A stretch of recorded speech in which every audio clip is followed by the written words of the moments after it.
Good morning. I'd like to call the meeting of the Committee of the Whole meeting to order. But prior to commencing today's meeting, we must acknowledge the immense sorrow the community of Jasper and each of us feels regarding the loss of two young girls from Hinton last night while traveling home from Jasper from a hockey practice. While they lived and attended school in Hinton, they also had deep connections to Jasper through being members of the Jasper Bearcats hockey team. We acknowledge the enormous impact this loss will have on every team member, every family member of that team, as well as many other young people in our community. We also send our deepest condolences to their families, their friends, their school, and the community of Hinton. The loss of these vibrant young people is truly devastating.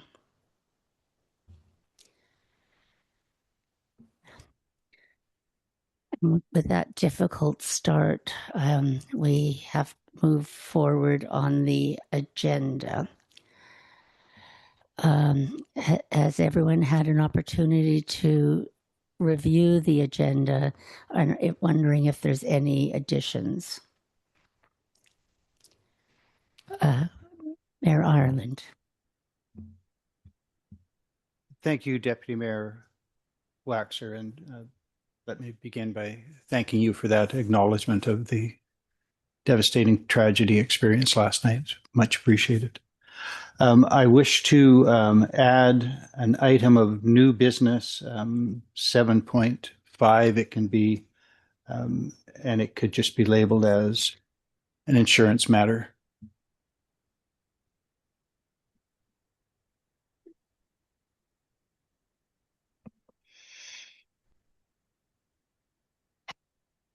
And if there is nothing else from any other council, I'll give time to see if there is. I'm prepared to make a motion to make that amendment, but I don't know whether there might be any other changes to be made. Looking around the room and on the screen at Councillor Roger and Councillor Melnick, I see none, so I'll allow you to make that motion. Thank you. I'll make a motion then that committee amend the agenda for today's meeting with the addition of item 7.5, insurance matter. All in favor? Motion carried. Is there someone now then to move that we approve the agenda as amended? Councillor Hall. All in favor? Motion carried. Is there any business arising from the minutes of the February 10th meeting? If not, we move on to delegations.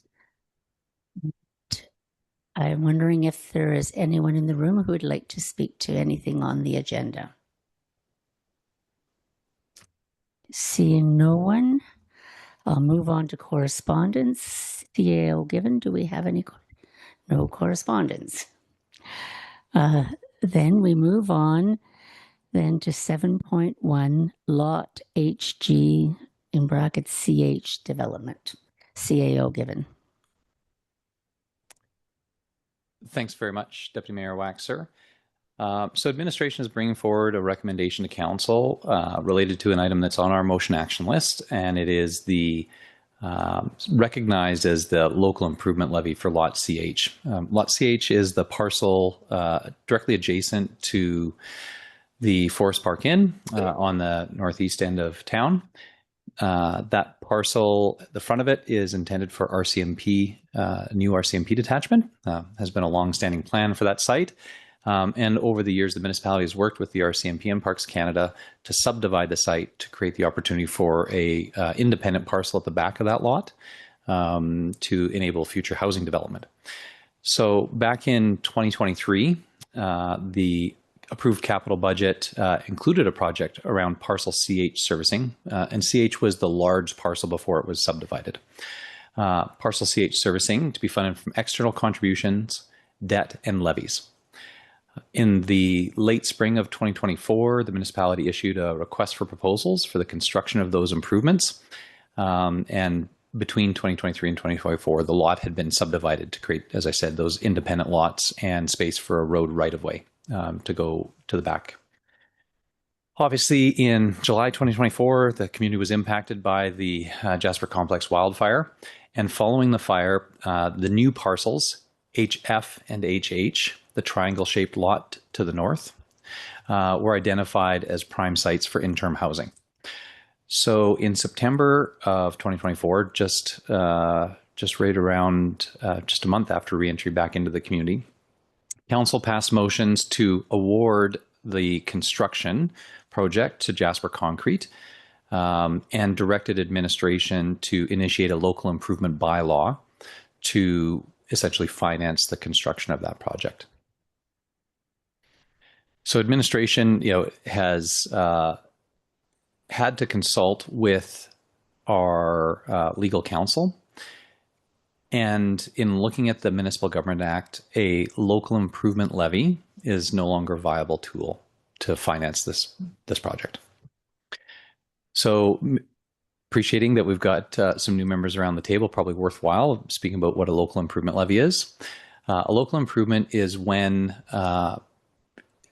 development benefits directly from services that really only serve the directly adjacent parcels. So as you can imagine, the new road that was created on the north end and the utility servicing of pipes and sewers directly benefit those three parcels, the RCMP lot, the triangle-shaped lot to the north, and then the new housing lot at the back, more than they benefit the broader community. And so a local improvement is intended to recognize these types of situations where the municipality puts in infrastructure and parcels directly adjacent benefit more than the rest of the community. And so in those cases, there's a process in the Municipal Government Act where the municipality can establish a local improvement levy, which basically shares more of the cost to those benefiting parcels. The municipality used this approach when we serviced the utilities along Connaught Drive on the west side of town, where we're seeing the new municipal housing and the private housing apartment complexes being developed. The municipality used the same approach where about half the cost or slightly more than half the cost was recognized as a direct benefit to those adjacent parcels. And they were paying for those costs, essentially the financing costs, over a period of a number of years under a municipal bylaw.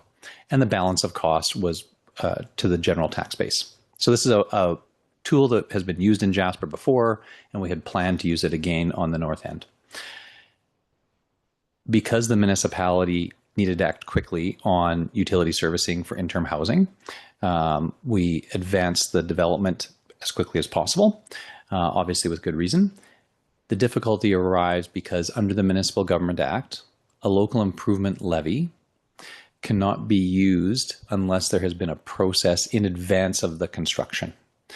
The process that's required is notification to the adjacent parcels, and then essentially an opportunity for them to object and raise objections to council. So the real principle is council can't add a special levy to these parcels without them having due process and ability to sort of raise their concerns and have a discussion. So again, as a result of needing to move quickly to establish interim housing sites, that opportunity for that process required under the Act was lost.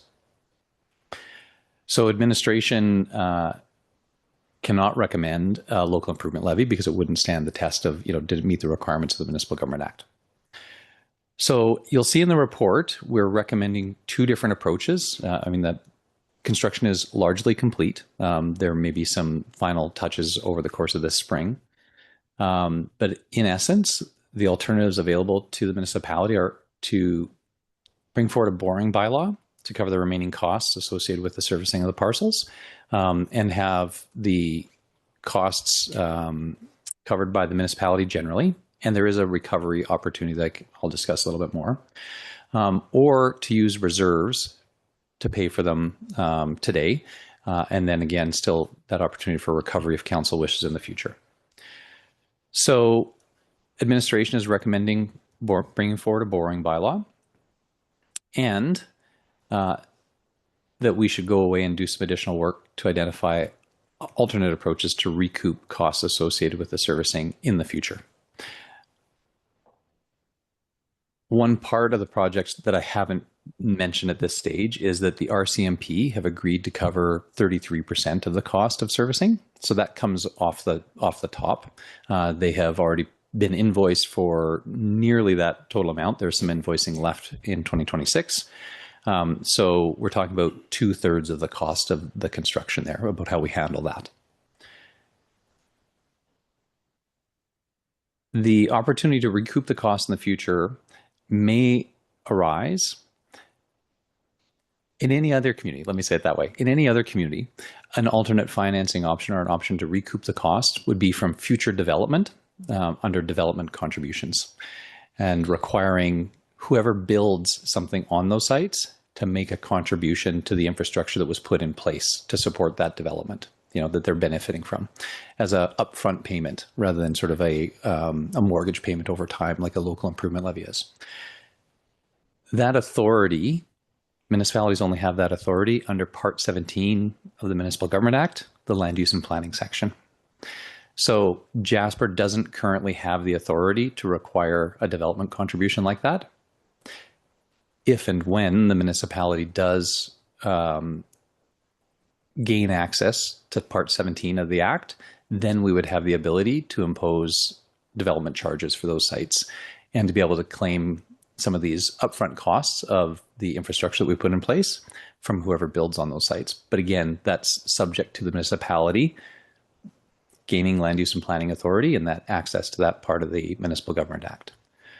So there is an opportunity to recoup those costs in the future, but it is not something that we can put in place today. And it would only be from someone who builds on those sites rather than just the owners of the parcels, if we can make that distinction. A local improvement levy is a levy or a tax paid from the owners of the benefiting parcels of land, where a development charge would be a charge to somebody who builds something on the land in the future, to make that distinction. So administration is recommending that council direct us to bring forward a borrowing bylaw to cover the remaining costs. And I should speak to the remaining costs. So after the RCMP contribution, which again, I mentioned that they're paying their third upfront, the remaining costs are about $776,000. The overall construction of the project looks like it's going to come in under the council approved budget. And so we're talking about borrowing of $776,000. Alternately, the municipality could choose to finance this from reserves. And administration has looked at this, and we would likely use a mix of the utility capital reserve, the community housing reserve, and or the financial stabilization reserve. Some combination of those would be appropriate to finance this. So in summary, the municipality, the construction has been completed and has been supporting interim housing. So I'm thankful that we had a head start on servicing those sites. We were also able to leverage that RFP to be able to advance the construction of other servicing for other interim housing sites. The cost of construction on these three parcels that remains to be funded is $776,000. And the municipality has options in front of us of how to finance that, either through reserves or through borrowing. Administration is recommending borrowing because they are long-lived assets, and so it would be appropriate to take the borrowing and finance it over the cost of over some larger portion of the life cycle of the assets. I'm happy to answer any questions, appreciating that this is a bit of a complex issue with Municipal Government Act and Land Use Planning Authority and impacting future decisions. Happy to answer any questions that council might have.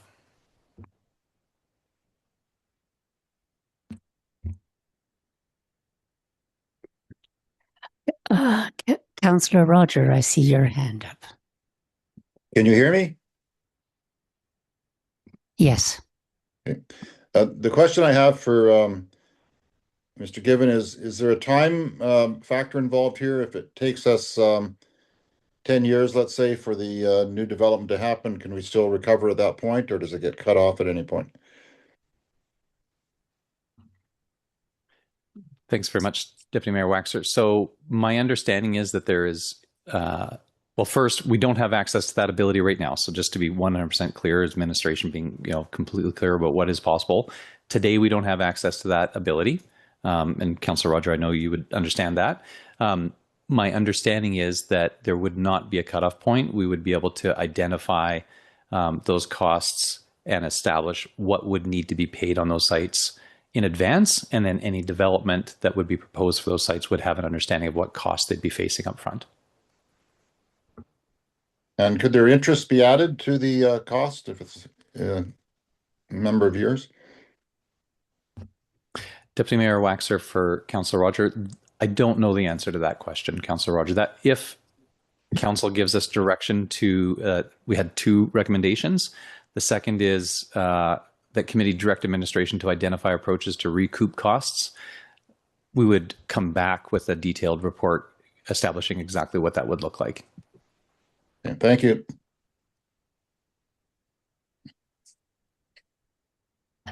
Councillor Melnick and then Councillor Consrud. Thank you, Deputy Mayor Waxer, and to Lori, Councillor Roger Point. Can you hear me? Yes. Yes. Okay, thank you. First of all, I would like to highlight the fact I think it was prudent that the municipality went forward in the course that they did to service those lots. I don't want that to be lost in this discussion. In our recovery, that type of action sometimes at this point might get forgotten. But my question would be around the borrowing of the $776,000. Mr. Given, do we have any estimate if we were to choose that route, the timeline of, would it be a 3-year, 5-year? You referred to the life of the asset could be a 10-year borrowing. Can you give some clarity to that, please? Deputy Mayor Waxer for Councillor Melnick, absolutely. Council would have the ability to determine that when we bring forward the borrowing bylaw about what term you'd like to take. For utility infrastructure, it wouldn't be uncommon to have a 10 to 20-year borrowing. Director Malinchuk may have some advice on that. I see her nodding affirmatively. So I would think the minimum would be 10 years. But again, administration would present a borrowing bylaw, which would lay out the interest cost, the carrying costs, and the annual payments. And council could have some options available to them about whether you would, prefer a shorter term or a longer term. But administration would bring those details forward with the borrowing bylaw. But our advice would be that it would be for a minimum of 10 years. Again, spreading that cost over at least a portion of the lifespan of the asset, given that the pipes in the ground are likely there for 30, 40 years. Thank you, Mr. Given. Councillor Consrud. Thank you, Deputy Mayor Waxer, through you to CEO Mr. Bill Givens. With only reading about this, since the agenda came out, I have no prior knowledge to the whole thing. I'm just wondering, would there be repercussions or a problem to holding off on this? Like, are we responsible to get it in for the RCMP? Like, is that one of the issues? Or if it is just for future lots being able to be developed, I do feel we're going to have our hands full with all the other service lots that we need to do something with. And if that buys us enough time to, when we take over what we don't have authority to do right now, I guess. And I know you get what I'm saying, Bill, so thank you for that. And Deputy Mayor Waxer for Councillor Consrud. Yeah, absolutely. So this was, a decision of the last council. to advance this project in the context of the community coming back and needing to establish interim housing. And so the construction is 95% complete, maybe even greater. There's a few little tidy up things, maybe potentially putting in sidewalks or some smaller bits like that. But for all intents and purposes, the project is done. Now we're at the point of, we thought that we could put some of the costs onto the owners of those parcels. And because there is a process under the Municipal Government Act, we can't use that approach anymore. And so now we're saying the bill is due, and we need to decide how the municipality is going to pay for this. Do we put a mortgage on it and pay for it over time, or do we pay for it out of the savings accounts that we have? That's the sort of very core issue here. Councillor Frechette. Thank you, Deputy Mayor Waxer, and through you to CEO Given. With this parcel of land, Mr. Given, would this be a potential candidate for a location for a project similar to the one that has been initiated on Connaught Drive in terms of supplying housing that would fit into the parameters for determined incomes? Or would this be something that we're just going to look at as a long-term location that may be more viable financially down the road? Thanks very much, Deputy Mayor Waxer. So the parcel at the back end behind the future RCMP site is intended for future higher density housing. So that, could be very similar to what we're seeing the municipality develop on Connaught Drive. So could be that type of project, but that is not determined. The parcel is currently owned by Parks Canada. It has not, the ownership hasn't transferred.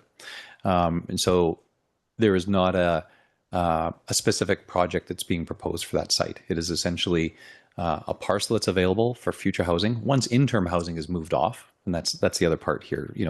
There wouldn't be any development would have to follow the removal of interim housing, which again, we don't know the timelines for that right now. But there isn't a specific project being proposed, but it would be appropriate for medium density housing, such as the municipality is developing on Connaught Drive. So if I may, with a follow-up. So having said that, once the interim housing is relocated or moved off completely, say it's 2-3 years from now, would the concern about long-term financing, would it not be mitigated by a development for high-density housing or medium-density housing immediately, as opposed to dragging out any kind of financing over the 10-year period? Deputy Mayor Waxer, I might need to ask Councillor Frechette just to clarify his question there. Please. Yeah, I'm sorry. So I guess the question would be, I think we've had the model we're using on Connaught Drive is financially successful and very viable, it would appear.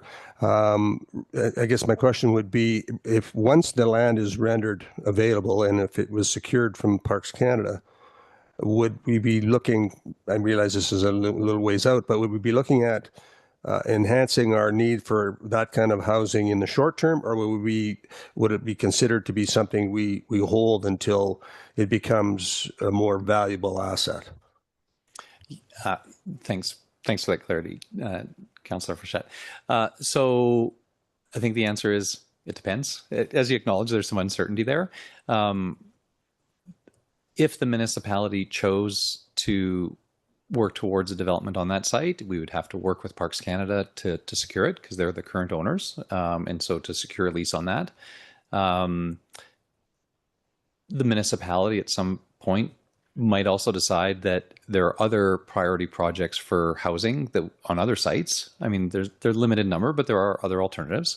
And there may be a private development that could be proposed. We've seen Parks Canada on Connaught Drive, for example, the site that's adjacent to the municipality's affordable housing build, that's below market housing build that's under construction right now.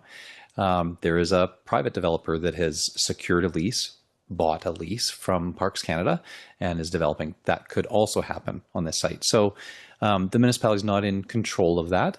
We do have options that we could choose about how we'd want to be involved. if you're asking for a timeline guesstimate about when stuff might happen on that site, I would say it's not likely that we would see anything in the next 5 years minimum. I think that there are other sites that are more ready for development, and thinking about the municipality and the Jasper Municipal Housing Corporation's capacity, I wouldn't see having significant capacity in the next 5 years to focus on that site. Thank you for that. Mayor Ireland.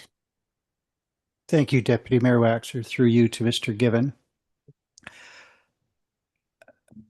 I would like to have my memory refreshed about the provision of services to the Connaught Street properties, which I think were at that time, was it B and C and we left A out, or was it A and B and we left C out? I have a sense that it worked backwards and A was furthest to the west. But in any event, Council agreed some years ago to service the east and the middle of those parcels. And there was a mechanism to have those costs apportioned. Was that mechanism a local improvement levy? Deputy Mayor Waxer for Mayor Island. Yes, it was. So the best reference is bylaw 252. That's the local improvement levy. It was the final one after we got all the project costs in.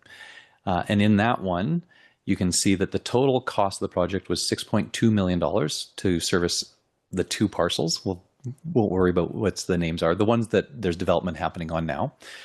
The total cost of that project was $6.2 million. The share for the municipality at large was $2.8 million. And the share to the benefiting parcels of land, essentially those two lots, was $3.4 million. So you can see that the local improvement said, okay, these two parcels benefit more than the whole rest of the community. And so they're going to pick up more than half the cost. The balance of the municipality, there is some general benefit to the overall community. And so the overall community will pick up some other portion of the cost. So that's what was being considered for this development on the east end of town. The borrowing for, or the estimated lifespan in that project was 45 years for those assets. And sorry, Mayor Island, I was going to dig further to see if I could see the amount of borrowing time. But in essence, that answers your question, I think. Yes, we use local improvement levy for the Connaught Drive project. All right, that's all I need. I'm just at the level of principle. And so in that case, the local improvement levy is assessed against the owners. So there was a third-party owner of GB, the middle one, that doesn't change. I know that's GB.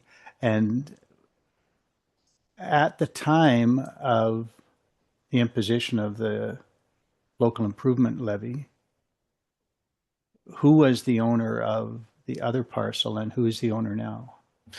So, Deputy Mayor Waxer from Mayor Island, on the Connaught Drive development, at the time of the local improvement project, the notification and the passing of the bylaw, Parks Canada was the registered leaseholder of both parcels at the time. And so the ownership of the parcel GB, the middle lot, transferred to a private owner, and they are obligated to still pay the local improvement levy, even though the ownership of the lot has changed or the leasehold has changed. The municipality and ultimately the JMHC will be the leaseholder of record on parcel GC, which has been further subdivided into two parcels. Thank you. And then, so switching all that to the north end of town, who are the owners of the three parcels there? So we're talking about the RCMP effectively as being responsible for the payment, at least with respect to GH, but I'm not sure whether they are actually yet the owners. And then the new parcel HF and the existing triangle HH, who are the leasehold owners of those properties? Deputy Mayor Waxer from Mayor Island, I'll speak to the the first two that I can be certain about to start off with while I'm finding the third. The triangle-shaped lot is Parks Canada. The lot at the back is Parks Canada. And the lot at the front, HG, I believe may be under RCMP. The lease may be held by the RCMP. I think it says, in my details, it says federal other, which I'm interpreting to be RCMP. All right, so I think this is now my last question. Had we been able, and I agree entirely with Councillor Melnick that we didn't have the luxury of time to go through that process. It was far too important to get infrastructure in the ground to support interim housing, and we went ahead and did that. Had we gone through the process of the notice and the petition process and got to the point of a local improvement levy, that would have been assessed potentially against the RCMP and potentially against Parks Canada.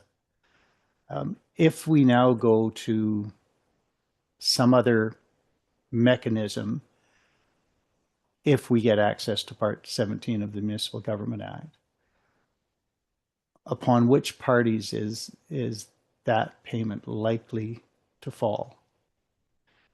Mayor Ireland, thanks for the question. And so those potential future payments would be on whatever party develops a project on the site. And I'm being sort of explicit in that because it's not I'm going to use the word owner. We know that land in Jasper isn't owned in the traditional sense, but the leaseholder. It's not on the leaseholder of the land. It would be on whoever chooses to build something on that land. So the development rather than the land ownership. So if Parks Canada chose to build something on the triangle lot, then we would obviously be in a position where we'd have a discussion with them about development charges for a project. And that would be an interesting discussion. If it was a private entity developing on either of the parcels, then that private entity building a building would be the ones that would be responsible. So it wouldn't be assessed against the federal government as a landowner. It would be assessed against whoever in the future builds or constructs something on those sites. Is that distinction clear? Yes, thank you very much. I think that is all my questions. Thank you, Deputy Mayor.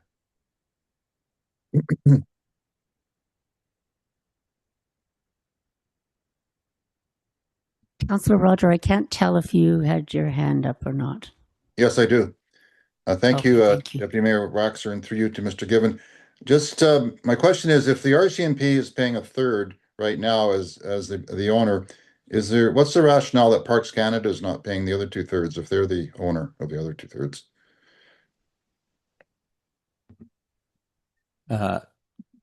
Deputy Mayor Waxer for Councillor Roger.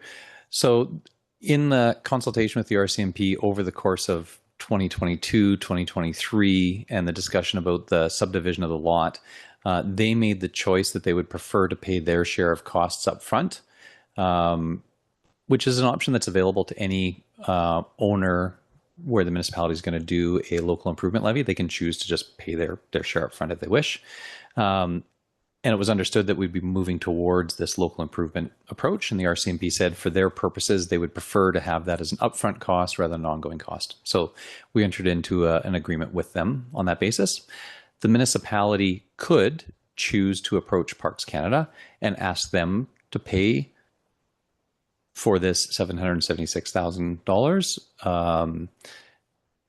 And council, can decide whether that's a viable path, given the significant other federal support that there is for interim housing. I think so.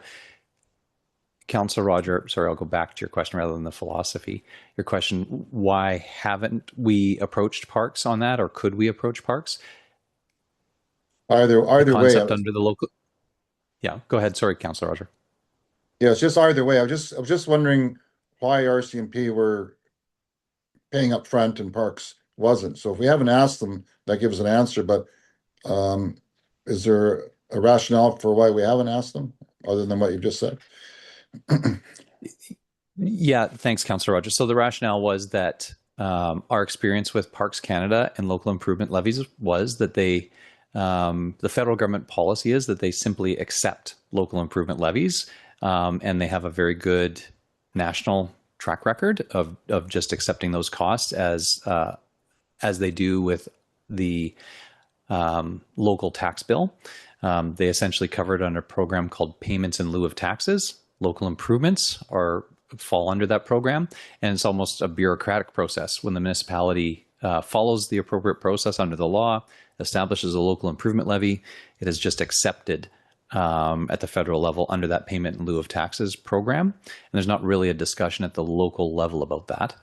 The choice of paying upfront, I think, would start to be a local Jasper Field unit decision, which might be different than sort of this national program. So we were planning on using the same mechanism where Parks had no objection previously, and I'll speculate a bit because they knew that those costs would be borne by others when the leaseholds transferred to somebody else, the annual payments, and so they probably preferred to be able to shift it over time as the lots changed hands, where Parks paying upfront in terms of cash would be would be money out for them, which is not a part of the Payment in Lieu of Taxes sort of national program. So again, that's a bit of speculation about why Parks might choose to do something one way rather than the other. But the municipality did have success with the previous local improvement levy that was assessed to Parks, and it was just adopted or accepted under their Payment in Lieu of Property Tax.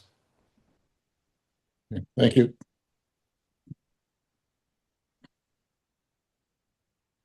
Councillor Conserud. To you, Deputy Mayor Waxer, to CAO Gibbons. Pardon me for my questions, but one that I wasn't clear on last time I asked. So the interim housing now, that's on CH or that's separate? CH has been subdivided so CH was the old name, and I use that because that's what shows up in the council motion that's on the motion action list and in the budget. But the parcel has been subdivided into, and I get turned around on them too. I believe it's HG and HF, and HH is the triangle lot, I think, at the top. Okay, I guess, so my question is, like, what we're making this motion for is to pay for, like, there's no infrastructures in yet what we're paying for. Sorry, yeah, it could have been more clear. So yes, the infrastructure is in. So what we're talking about is the construction of the road that didn't exist. It's now called Arnica Avenue. So there was no Arnica Avenue prior to this project. So we built a road, and underneath that road there are sewer pipes and water pipes, and that all exists today.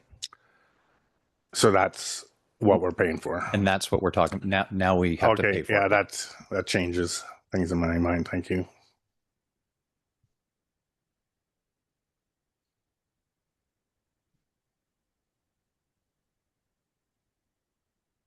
Mayor Ireland, I felt like there was more questions yet to come. Well, thank you, Deputy Mayor Waxer. And through the continued discussion, another question has arisen.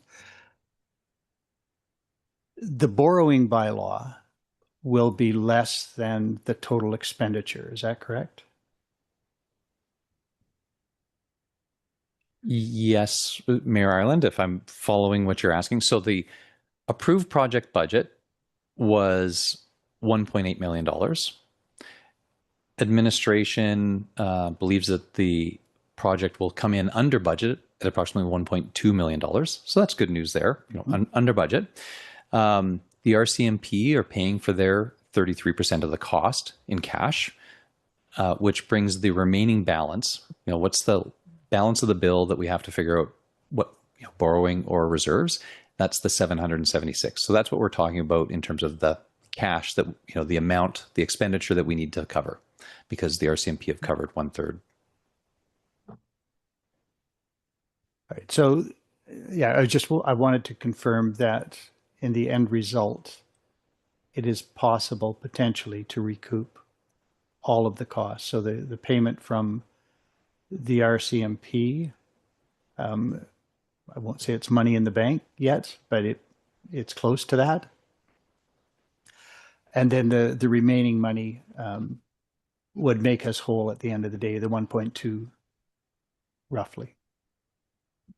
The additional $776,000, along with the RCMP cash contribution, would bring us up to the $1.2 million. Thank you.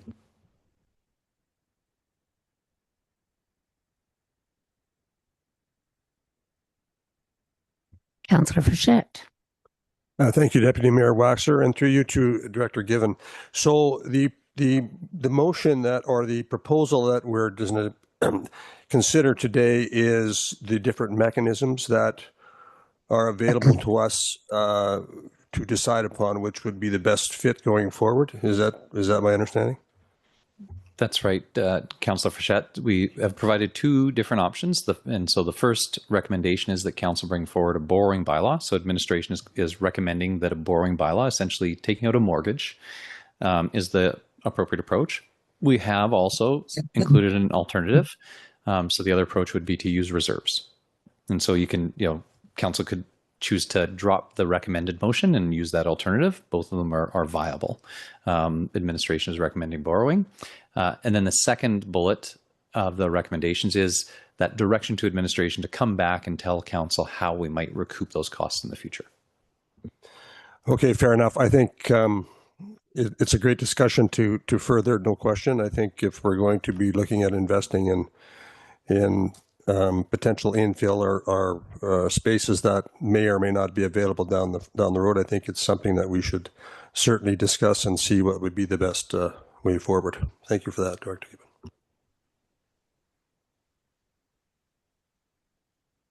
Councillor Melnick. Thank you, Deputy Mayor Waxer, and through you to Mr. Gibbon. Just so we all understand, if we go into a 10-year borrowing for the $776,000, even if we recoup the cost before that, that debt still is on the books. We don't have the opportunity to repay that debt early, correct? That's correct, Councillor Melnick. I just will speak to that if I may. I would prefer to use debt as opposed to reserves and maintain reserves for what may come up in the future. Debt gives us certainty as to payments over a scheduled amount of time, and with the intention of recouping that, those funds that we recoup could go into reserves upon the sale or transfer of the lease to a new developer. Just my thoughts, but I would be leaning towards incurring debt rather than using reserves.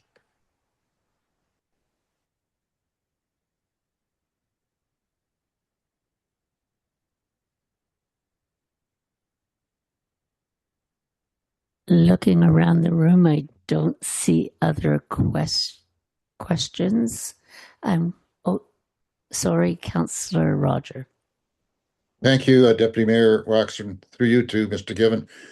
I just want to make sure that when we recoup interest on the money, because if it's going to be a number of years, the interest may be quite substantial. So I just want to emphasize that should be part of it, and hopefully that it is.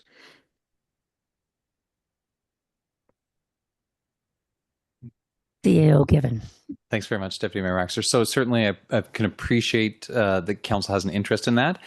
The second recommended motion, that committee direct administration to identify approaches to recoup costs, that's where we'd have an opportunity at some point in the future to establish what the scope of costs is, and if Council feels that it needs to include interest, then certainly you could define that. But that is absolutely something we can discuss and bring forward, and Council can have some choice there about what they want to see as the costs. I think the other point that I would make, the cost of infrastructure today is less than the cost of infrastructure in the future. So some developer on these sites 5 or 10 or 15 years from now probably will be getting a pretty reasonable deal for their contribution, because to construct those improvements 5 or 10 or 15 years in the future will likely cost more than we've paid for them today. So in the end, I'm sure no future developer would be excited about additional costs of their development, and even including interest, it's likely that it will probably be a pretty good deal. But again, the intent of the second recommendation is that council give us that direction to come back with advice on how we could do that, acknowledging that we don't currently have the authority because we don't have access to that portion of the Municipal Government Act. Thank you. Mayor Ireland. Apologies to all. Thank you, Deputy Mayor Waxer. The discussion continues and the questions keep coming up. Mr. Given, with respect to the second part of the recommendation, two questions arise. Could there be any opportunity to recoup costs, including interest, potentially under anything other than Section 17 of the Municipal Government Act? In other words, is that part of the recommendation too precise? Do we need to limit it to that? Could we just give administration direction to identify approaches generally to recoup costs and not limit it to that? Because I'm wondering whether there might be some other alternative.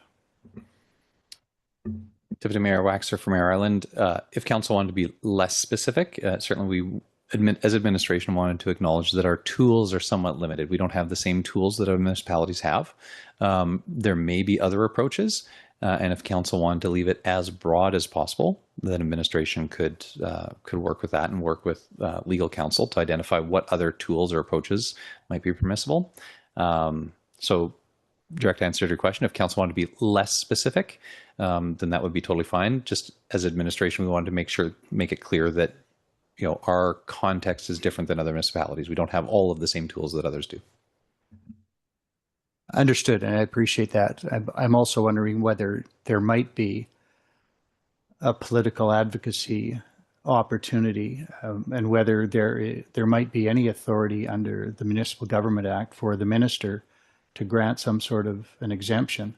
And maybe that would also be the case with respect to the local improvement levy. Given our circumstances, I wonder whether there is any provision in any piece of legislation that might allow a federal minister to open up avenues that are currently not open to us. So I just want to leave that as open as possible so we can see where we might go. And then secondarily, it seems to me that if this is a motion that makes the motion action list, it would be entirely indefinite in time, that you wouldn't be able to come back and lessen until there is a change to the legislation.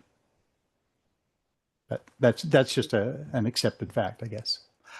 All right, thank you.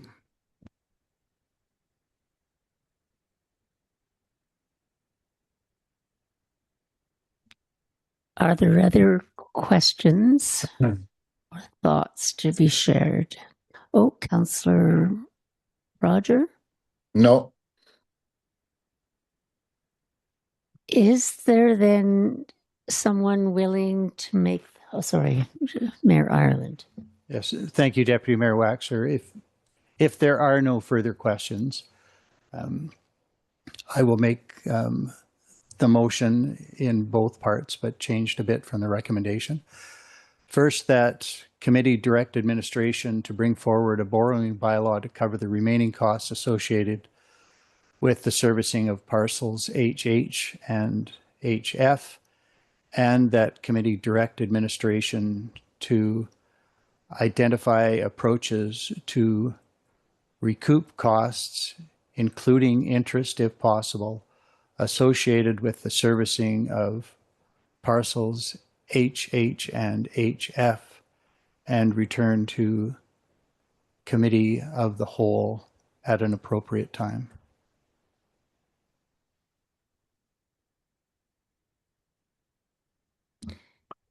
Any debate or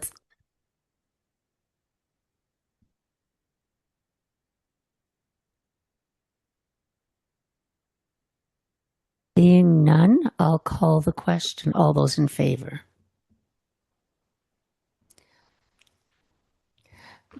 Motion carried unanimously. We'll move then to 7.2, Utilities Emergency Capital Funding Request. And it looks like Director Donaldson has something to say.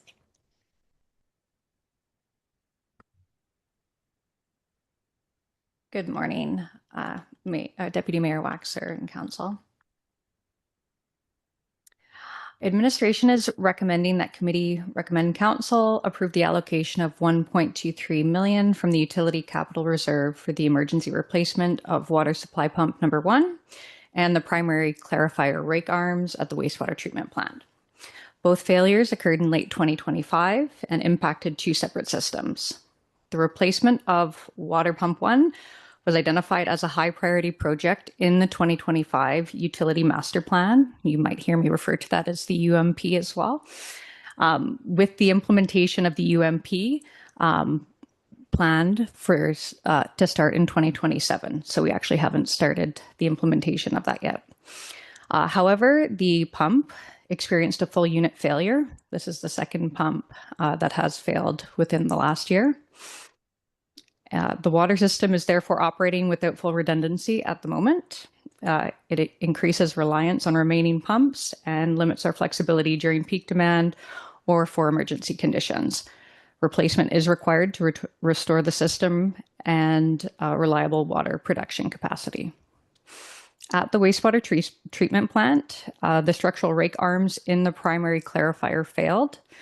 This renders that component non-operational.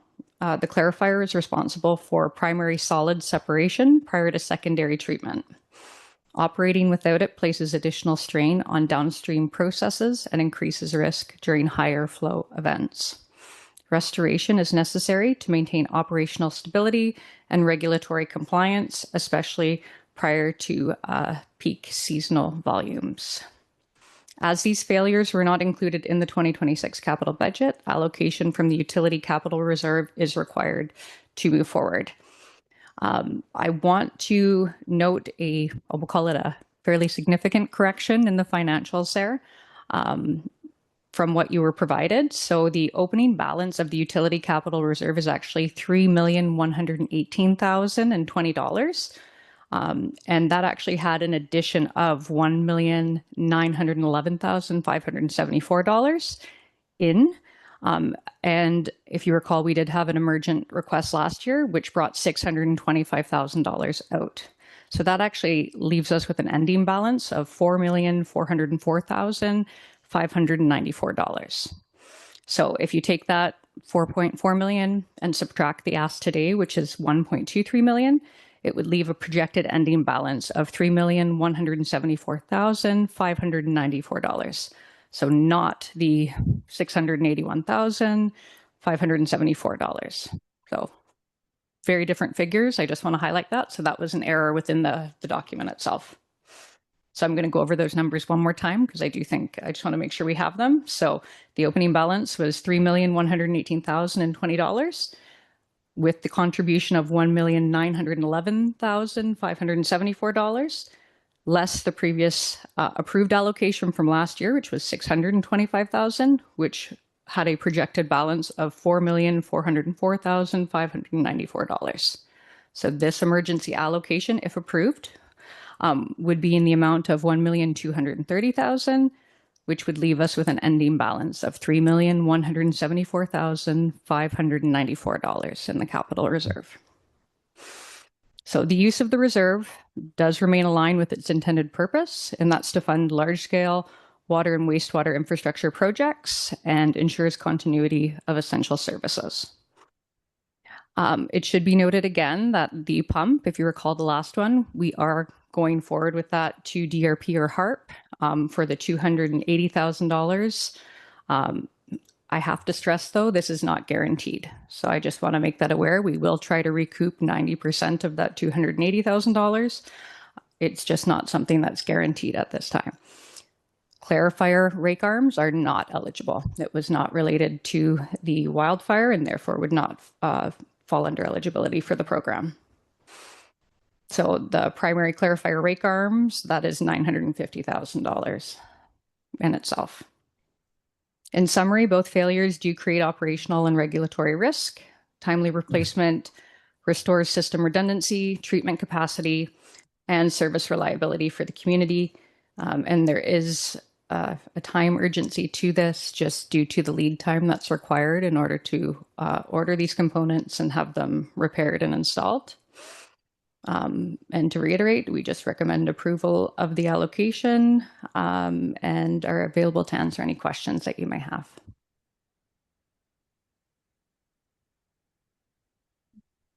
Thank you, Director Donaldson. And now I'll open the floor for questions.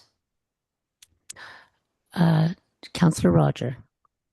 Yes, thank you, Deputy Mayor Waxer, and through you to Director Donaldson. I was just curious, historically, if we have 3 million left in reserve, is that normal or is that high or is that low?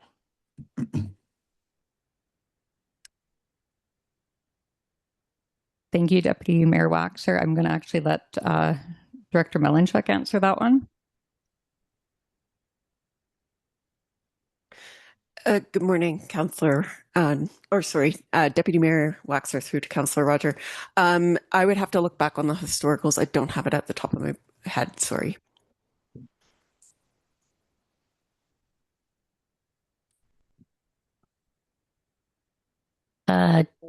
Councillor Consrud and then Councillor Melnick. Through you, Deputy Waxer, I suppose to the council and administration, but I believe from the research I've done that our reserve, our utility capital reserve, is quite high, and I'm very happy to learn that because that's exactly what it's for, and that's why I was asking the questions a while back about our reserves and stuff, and I think it's very important to have our reserves topped up, which I believe this one is, plus some, quite a bit, and that's just, it's important to me, and I want to thank previous council and administration for having the ability to handle something like this.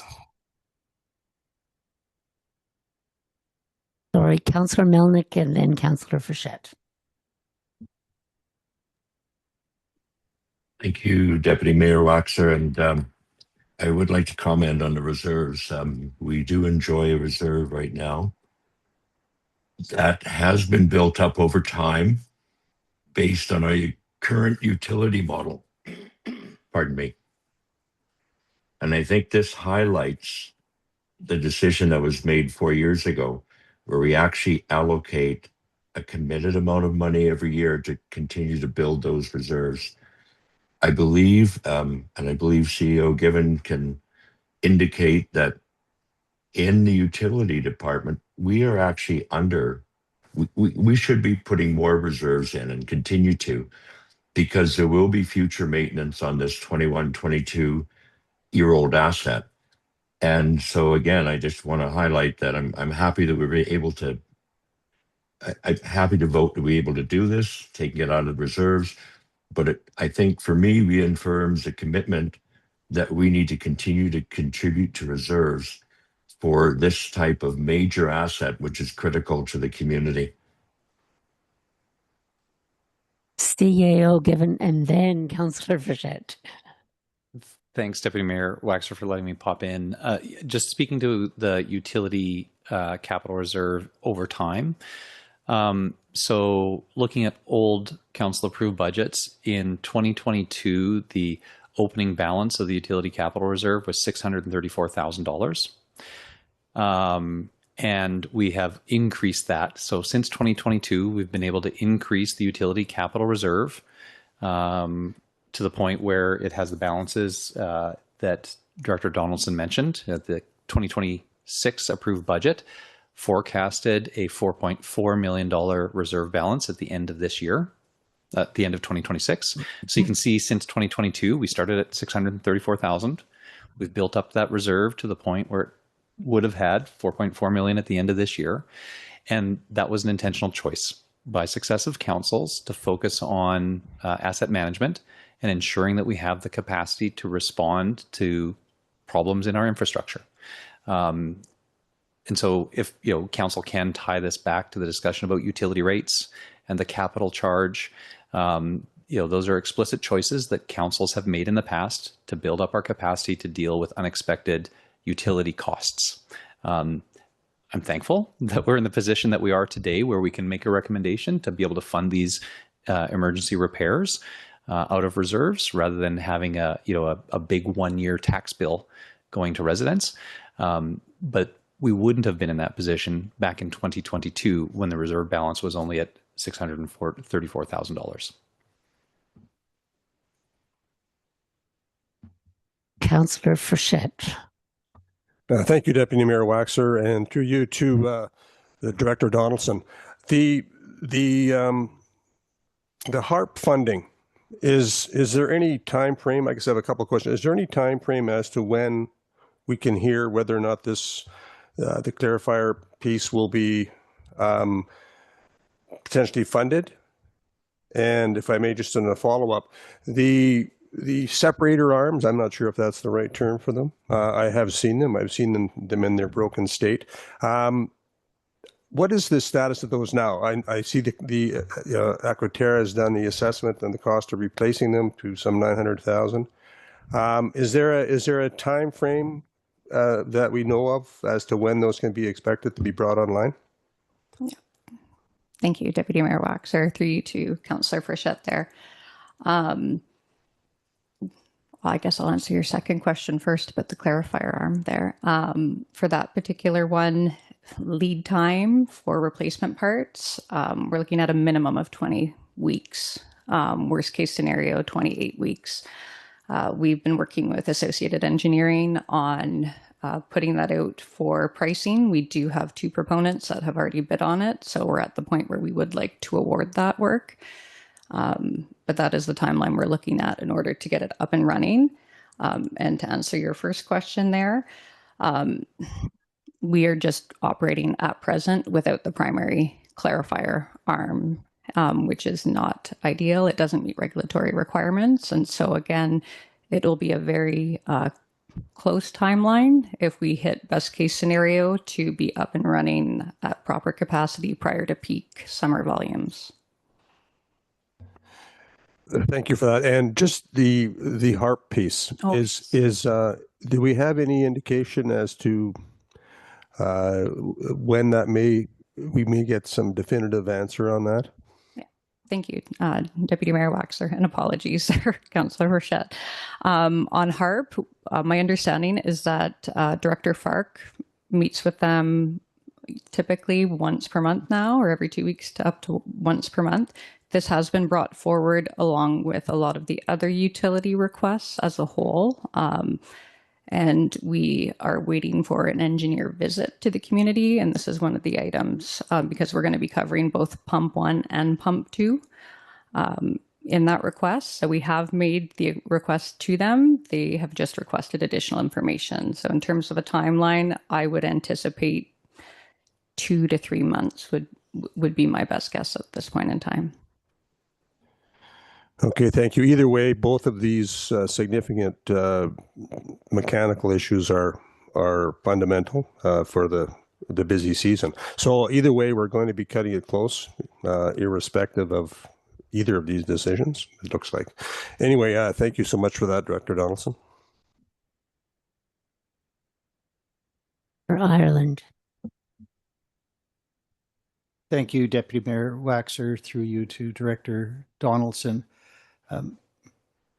Firstly, I want to thank administration for providing council with an opportunity for a tour of our facilities in early winter, where we actually saw the damaged arm in the primary clarifier. And without that site visit, I would have no idea what you're even talking about. So now I have a picture of exactly what it is and how important it is to the overall system. So I support the move to get it fixed as quickly as possible. We cannot afford in this jurisdiction to be offside regulatory requirements. We are in a national park. The outflow of our water wastewater treatment system is into a Canadian heritage river.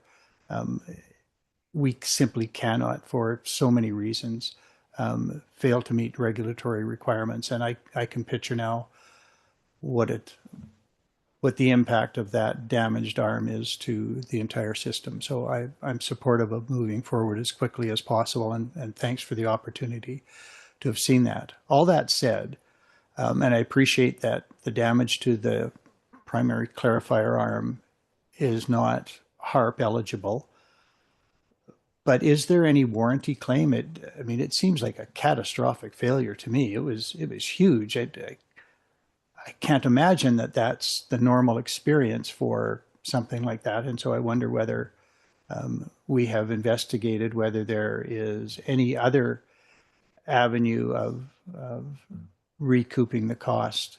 Not to say we don't spend it now, but do we have a claim under warranty or otherwise for that failure? Thank you, Deputy Mayor Waxer, through you to Mayor Ireland. Due to the age of our facility, there is no warranty available. We should mention that it was quite the failure. So it failed not only one component, the shear pin also did not shear as designed. We did do a full root cause analysis with Aquaterra, who operates our wastewater treatment plant for us. And we were able to really get to the defining characteristics of what caused such a large failure at this level. It is not normal, so you're correct in that. Unfortunately, there just is no alternative recourse for funding at this point in time. Thank you. I appreciate that. And I wasn't looking necessarily for another funding source at this time, but whether or not we might have a claim for that loss against somebody, because as is apparent, this is not something that should happen, and yet it did. So I will just leave that with you. It doesn't impact the nature of at least my decision making for today. The second part of my question is less to the recommendation and more to the general issue of reserves. And we are in a healthy position, which is most fortunate. So we can accommodate this requirement through reserves, and that's great. Looking at Appendix A to our reserve policy, there is a target balance for the utility capital reserve. And even with this expenditure, we are still very close to the maximum target balance. However, that target balance was based on a strategic asset management study from 2015. So it's now 11 years old. As CAO Given said earlier today, the cost of infrastructure today is less than the cost of infrastructure tomorrow. We know that these costs are going up, and so it seems to me it might be time to review that target balance, not just for the utility capital reserve, but all reserves. And is that part of the utility master plan that was approved in September of last year? Have we already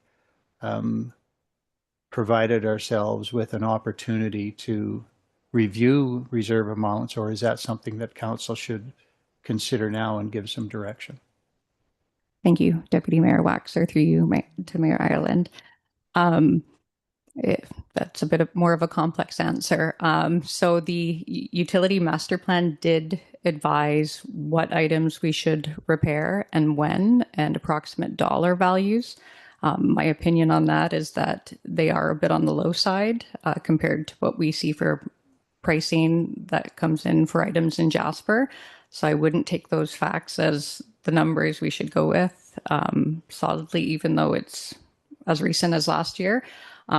Our utilities manager had also done an asset study for both water and wastewater infrastructure, is my understanding as well, and identified that there is a funding gap. That was completed last year as well. And with our team here today, with Director Malinchuk and CAO Given, we will be utilizing the UMP to look at what our reserve policy is and make new recommendations for funding with regard to that. All right, thank you for that. And so I think then I can have comfort that administration is looking at this and will come back to council in any event, so we don't need further direction on that. I appreciate that. Thank you.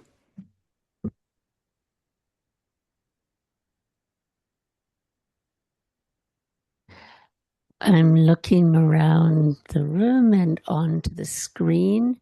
If there are any further questions or concerns, and seeing none, is there a councillor prepared to make a motion?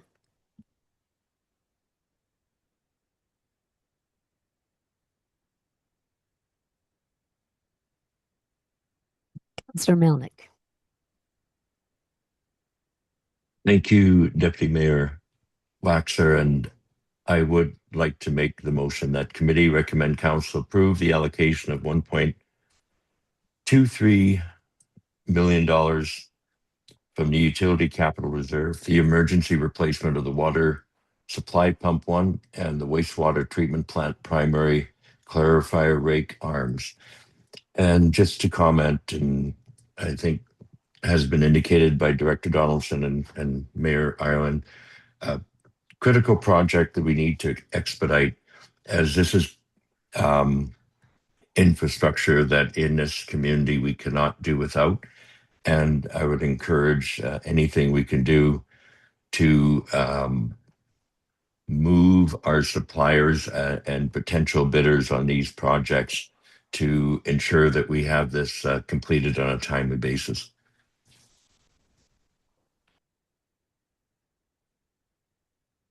Thank you for that, Councillor Melnick. And is there any debate? I'll call the question then. All in favor? Motion carried unanimously. Well, would there be a need for a break at this time before we go into paid parking? I thought this may be a good time. We'll resume at 10:55.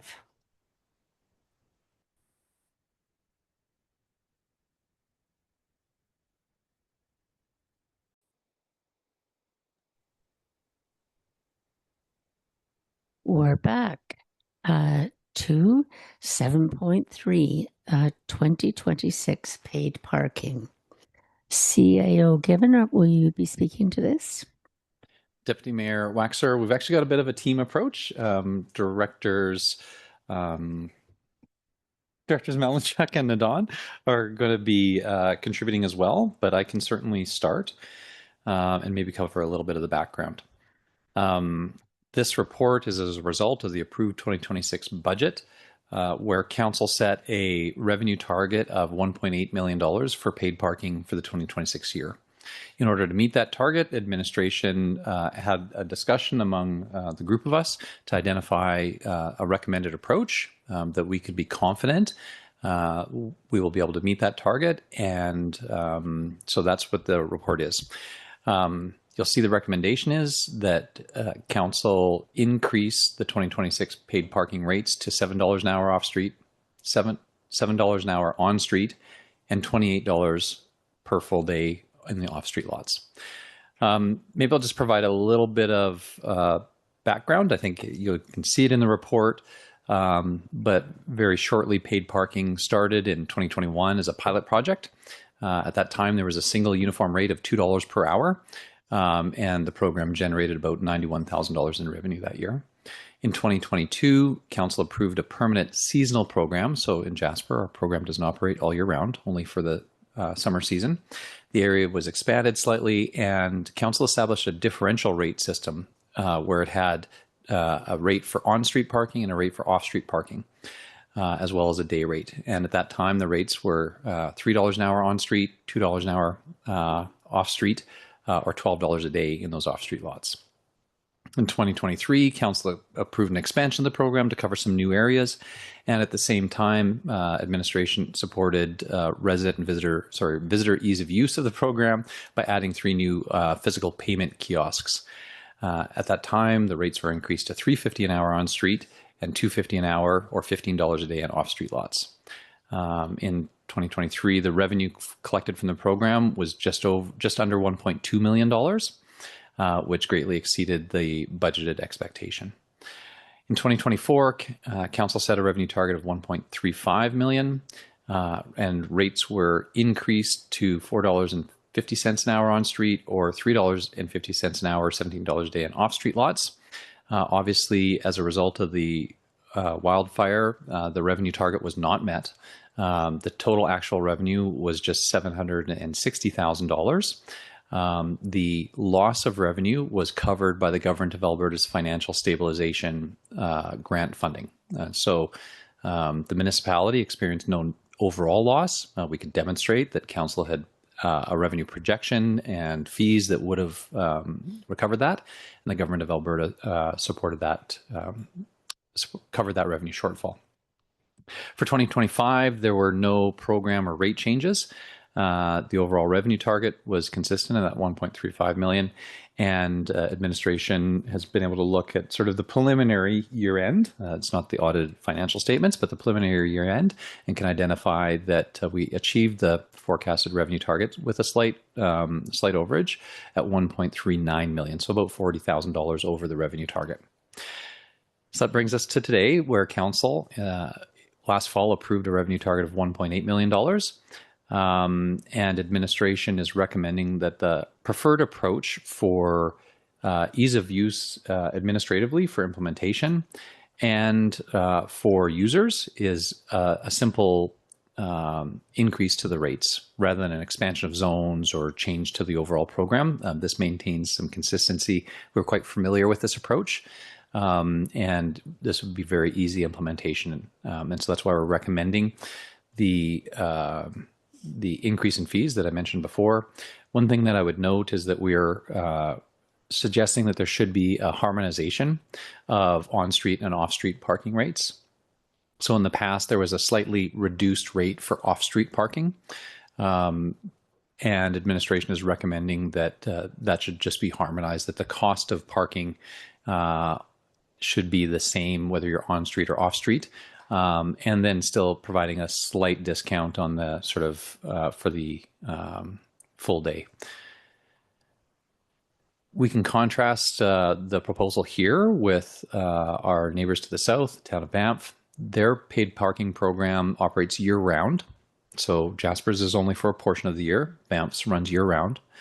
And in Banff's budget, they've approved a downtown rate of $12 per hour for the summer season and $7 per hour for the winter season. So the summer season in Banff is $12 an hour. Administration is recommending $7 an hour. And so even with our increased rate, we'd still be $5 an hour lower than the rates for a comparable period in Banff. I think that covers the highlights of the recommendation. With apologies to my colleagues, if there's anything else that you're really hoping to address or highlight for Council, by all means. But Council, the three of us are here to answer any questions that you have on the recommendation.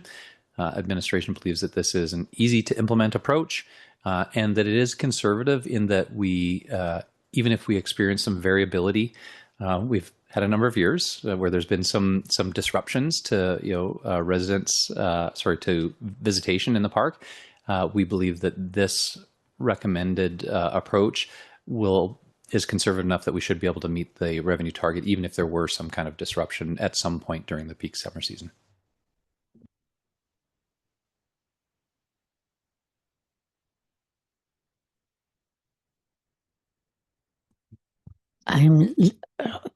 Okay. I was going to say the floor is open for questions or thoughts, and I'll turn it then to Councillor Frechette to begin.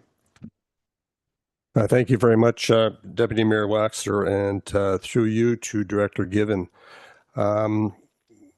Last week we had the opportunity to meet with Banff to discuss strategies going forward for our term. And one of the things that was highlighted and really shone a lot of light on the discussion about not just parking, but transit and moving around our national park communities.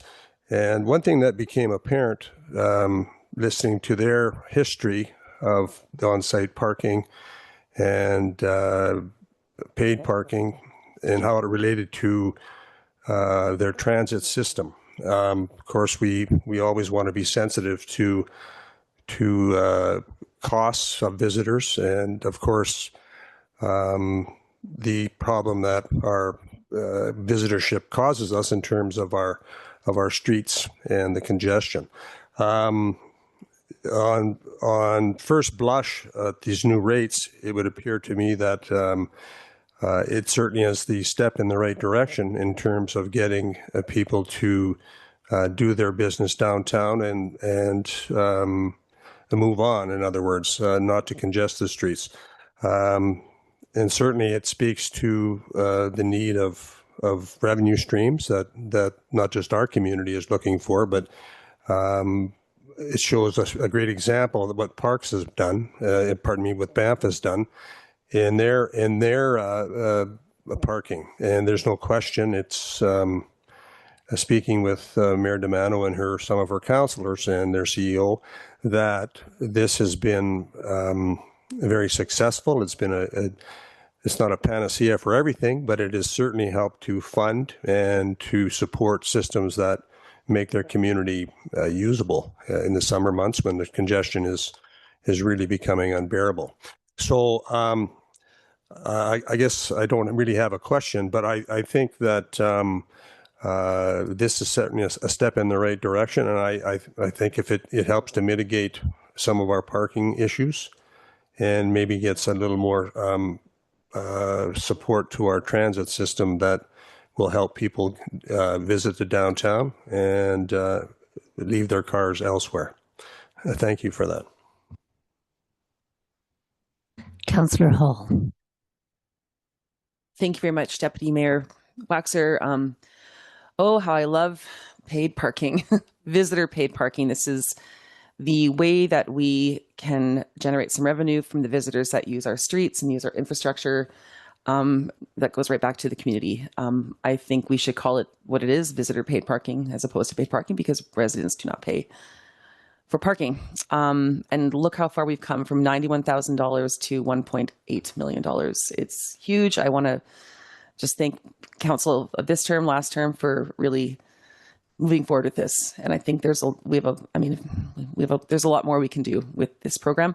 I do have a question around reserves and where, for clarification for people tuning in today and for us, where do if we are, we're projecting 1.8 million, if we go over that, where does that overage go?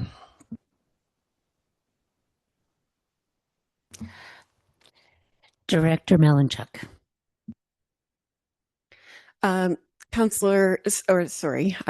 Deputy Mayor Waxer through to Councillor Hall. Yes, so in the reserve itself at the moment, it does not specify any surplus to go specifically to the reserve. However, as stated before in the other discussion, we will be reviewing the reserve policy soon. So it could be a discussion had at the council table. And also, it is something that at year end, if there was a surplus in that area, it would be coming to council regardless to make decisions on what council would like to see should we go over the budgeted amount of for that year. If I may, thank you very much for that, Director Malinchuk. I would love to see any overage or even some of this visitor paid parking money go to some kind of capital reserve. I think that it absolutely makes sense that visitors that come into our community, use our infrastructure, flush toilets, drive on the roads, could help contribute to the upkeep of infrastructure. And as we all know, there is an infrastructure deficit across the country. We're talking about wastewater earlier. So I'm just, again, this is a wonderful program. I'm super happy that we're here with this. And so thank you very much.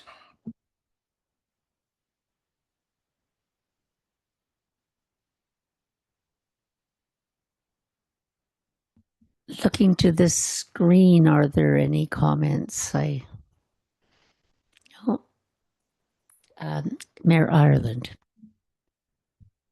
Thank you, Deputy Mayor Waxer, through you to Director Dodon. Thank you for the report. I agree with Councillor Hall that this is visitor paid parking. Residents don't pay, but they do certainly use the parking stalls. And on the recommendation as it comes to us, I can appreciate the focus on administrative ease, so a single zone and a single rate. But I am concerned about paid parking, visitor paid parking, becoming only a revenue tool and not a parking management tool. And so we had a differential fee initially because we hoped that we might incentivize off-street parking, particularly for longer stays. And I'm wondering what the administrative burden would be to maintaining a system where it might be a bit cheaper to park off-street to encourage people to do that, particularly if you're going to pay a daily rate. Because I take it you can pay a daily rate on street as well as off street. Oh, you cannot. Okay, I misunderstood that crucial nuance. So thank you for that. But still, if you're parking for an hour, it is the same regardless. And so it just seems to me that intuitively, if we make it more expensive to park on street or relatively less expensive off street, we are more likely to encourage more turnover on the street in front of businesses, which should be healthy for those businesses. And yet the approach just doesn't seem to acknowledge in any way any incentive for managing parking in that sense. So can you explain the administrative challenges of trying to incentivize off-street parking over on-street parking? Director Nadal. Deputy Mayor Waxer through to Mayor Ireland, thank you for the question. I think initially when we launched the program, we were hoping that we could incentivize people parking in parking lots with a lower rate. And then we decided this year to have a recommendation that moves away from that. And I think the bottom line being that the incentive to park in a parking lot is the length of time that you can stay there. So what is not outlined here and is a pre-existing parking regime is that it's 2-hour on-street parking downtown. So that covers Connaught Drive, the business side of Connaught Drive, and both sides of Patricia Street are already 2-hour parking. So if you are going to park for more than 2 hours, then naturally you would gravitate towards one of the parking lots or the train track side of Connaught Drive. So we made that change, I believe 2 years ago, to make that 12-hour parking, recognizing that it wasn't as high demand as the parking immediately in front of businesses might be. And also Geeky Street is part of the paid parking zone, and it is 12-hour parking as well. So you could park on street, but stay there longer, just not in front of the businesses. So there's actually on-street and off-street opportunities to park there the whole day. Having that said, as you know, the full day rate is only available in parking lots. And that becomes, if you look at the $7 an hour over 12 hours, that $28 is a pretty good deal. So despite the rates and the recommendation to harmonize them, as CAO Given has outlined, the incentive is the timeline. So if you're that incentive to get people to turn over in those parking stalls in front of businesses already exists in the form of the 2-hour parking, which we do enforce quite regularly over the summer months. So our officers are out there and monitoring that. So technically, no one should be there for more than 2 hours. CAO Given. Deputy Mayor Waxer, just a little bit further on the discount and sort of the encouragement of people to move to other places.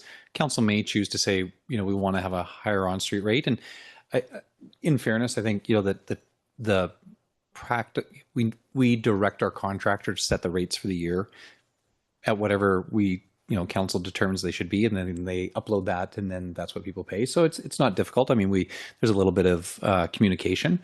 But just helping users of the system understand one rate that applies everywhere is a little bit easier, than having a number of different rates and them having to think about it. But there is certainly, even in the proposed rates, a very significant incentive to encourage people to use the off-street lots if they're parking for long periods of time. So, you can park in an off-street lot for up to 12 hours, I believe. And at the hourly rate, that would be $84 for a full day of parking, for a full 12 hours of parking, where the recommendation here is that it be $28. So it essentially means that after when you're in your 5th hour of parking, you're starting to get a discount on the $7 an hour.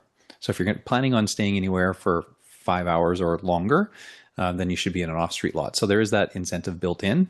Again, council might wish to increase the disincentive to park on street by having a higher rate. That's certainly available to you. But in terms of the practical challenge of implementing it, we tell our contractor what the rate should be. They enter that into the system, and that's what they are for the year. Thank you both. If I might have one follow-up. Do we have capacity for data analysis to tell us what fills up first? That is, does on-street parking fill up before the parking lots start to get used, or do they all fill up sort of equally, or is it the reverse, that the parking lots go first and then the on-street? Do we know that, and is that something that is achievable?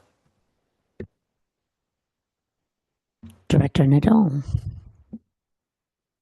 Deputy Mayor Waxer to Mayor Ireland, I don't have that information at hand, but that is information that should be available through hotspot and data analysis, which we could request. Thank you. Councillor Roger and then Councillor Consrud. Yes, thank you, Deputy Mayor Waxer, and through you to Director Nadal. I didn't really think that you answered Mayor Ireland's question there. You deflected it a bit. The question was, how much really of a hassle is it to have separate charges for the on-street and the off-street?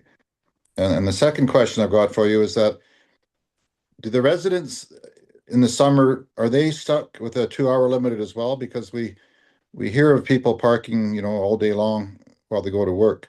So I just want to know if that's the case. CAO Given. Thanks very much, Deputy Mayor Waxer. I'll respond to the first question. Councillor Roger, I think I did clarify that in terms of the actual technical difficulty of having differential rates, we tell our contractor what we want the rates to be. They punch it into a computer, and that's what they are. So that's not that difficult. I think the communication to the public is really what I was speaking to at the outset about having a clear and consistent, it's $7 an hour to park. So if I sort of maybe over accentuated the difficulty of doing that at the sort of bureaucratical process level, it's not that difficult. I think I did say that in my response to Mayor Ireland just now. But in terms of communicating to the public, it is much simpler to say it is $7 an hour to park in Jasper.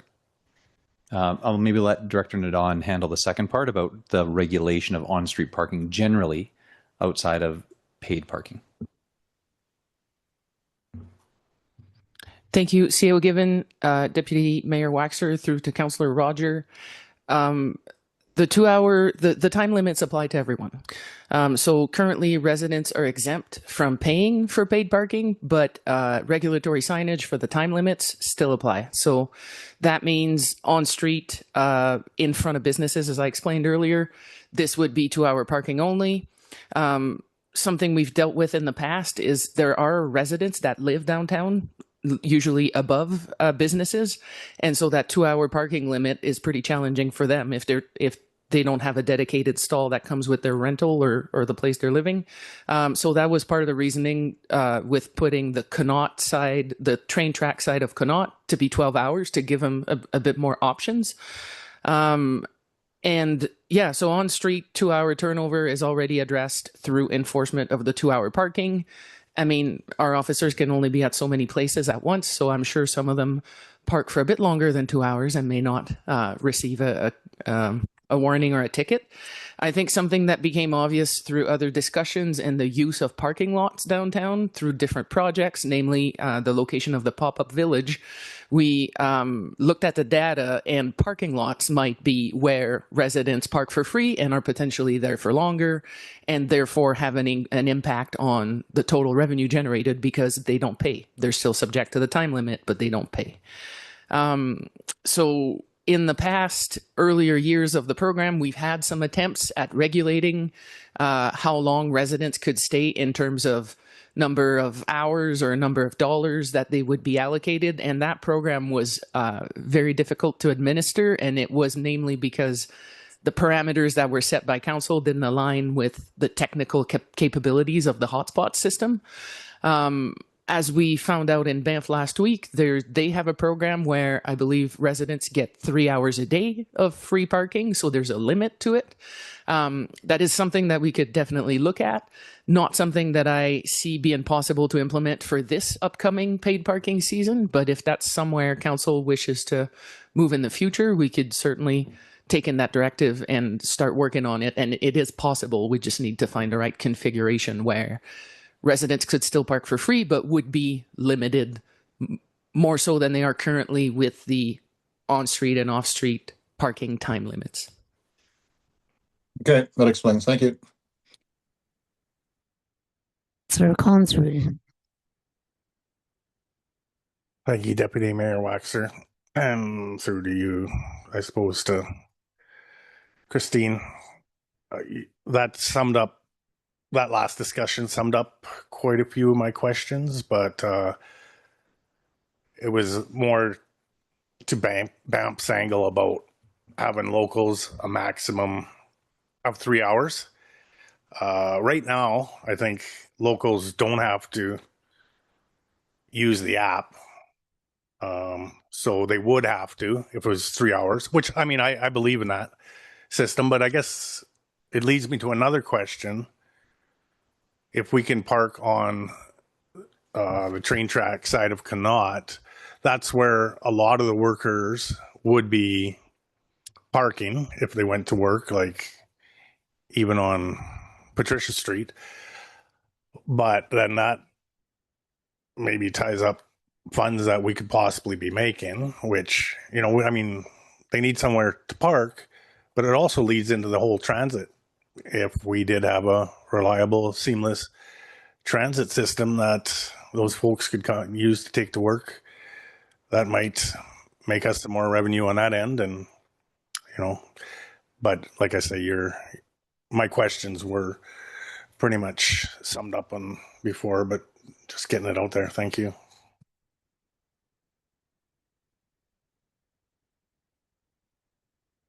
Councillor Melnick.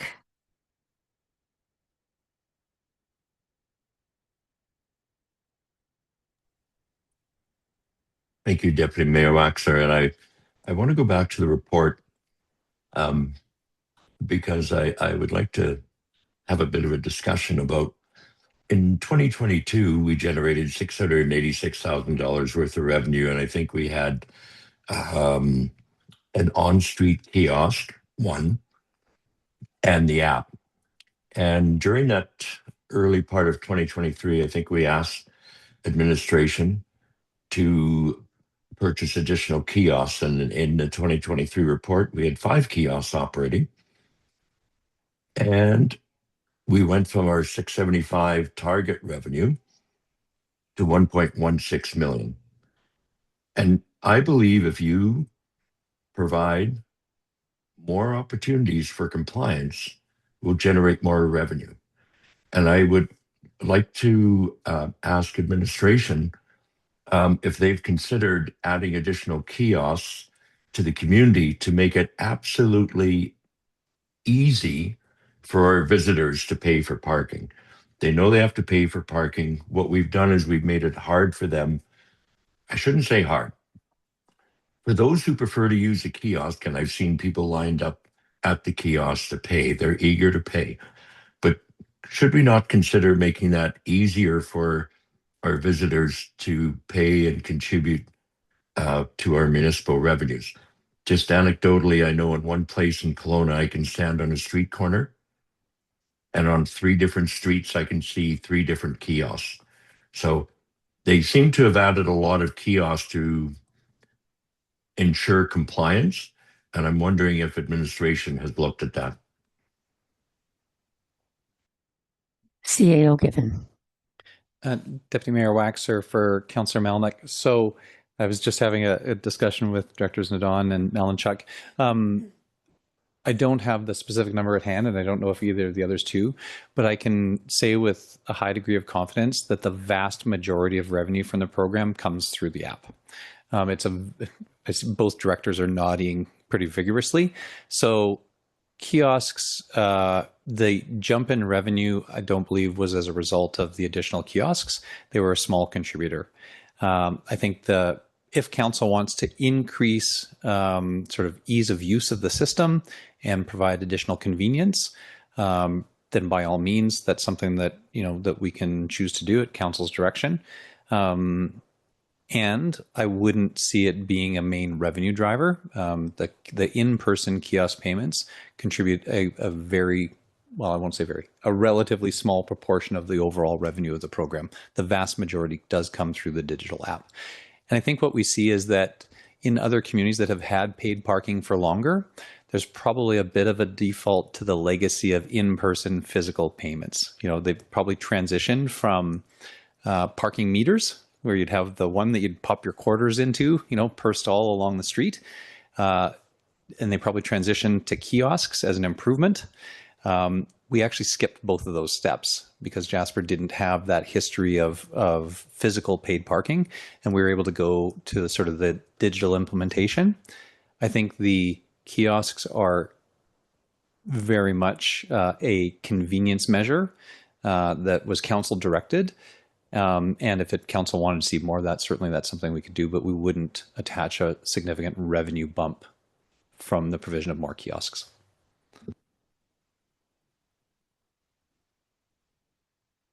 Councillor Roger.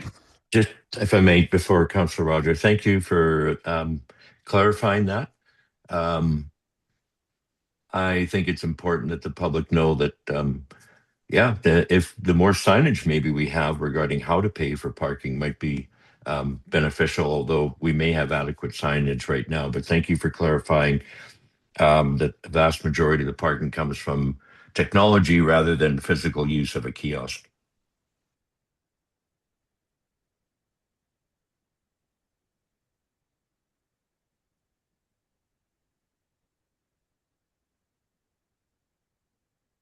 Councillor Roger. Yes, thank you. Thank you, Deputy Mayor Waxer, and through you to Mr. Given. I was just curious, when you say revenue, that's the revenue that comes through the app.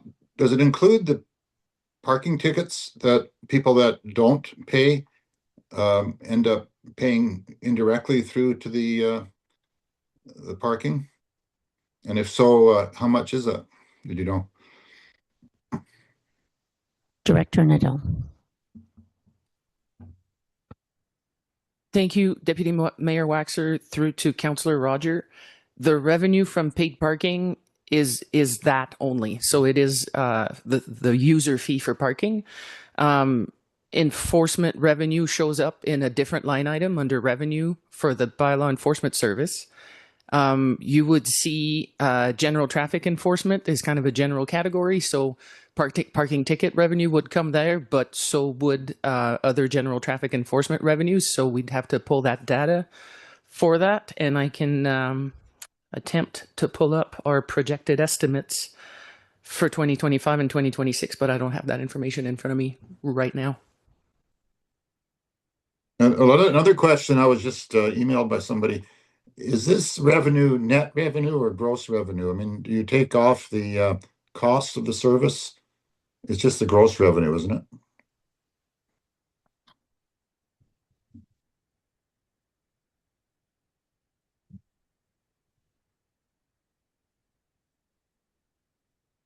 Deputy Deputy Mayor Waxer, I can't get it straight today.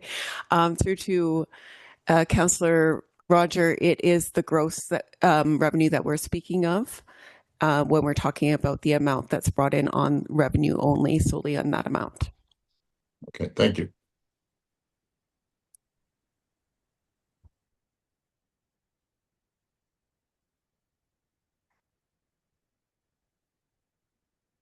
Thank you, Deputy Mayor Waxer. Through you to Director Nadon, perhaps this will just be more than a comment or less of a question, and you can comment as well. But to the extent it is always helpful to be data-driven in our decision-making, without the use of an app by residents, I take it all that a resident is required to do is register a vehicle, and then they are entitled to park that vehicle for free, whether on the street or in a parking lot. Is that correct? So we cannot track residential use of parking in any way, correct?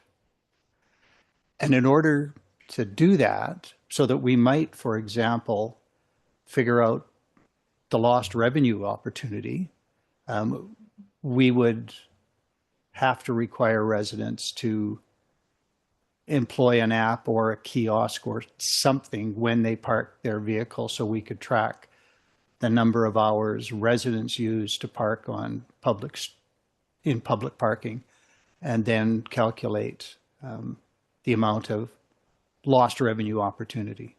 Is that correct? Deputy Mayor Waxer through Mayor Ireland, that is correct. Okay, and although that would be a burden on residents to some extent, would it be a burden on administration to have that? And if so, what would be the extra burden if we had residents subscribe to an app and register their vehicle to park for free whenever they chose to do so?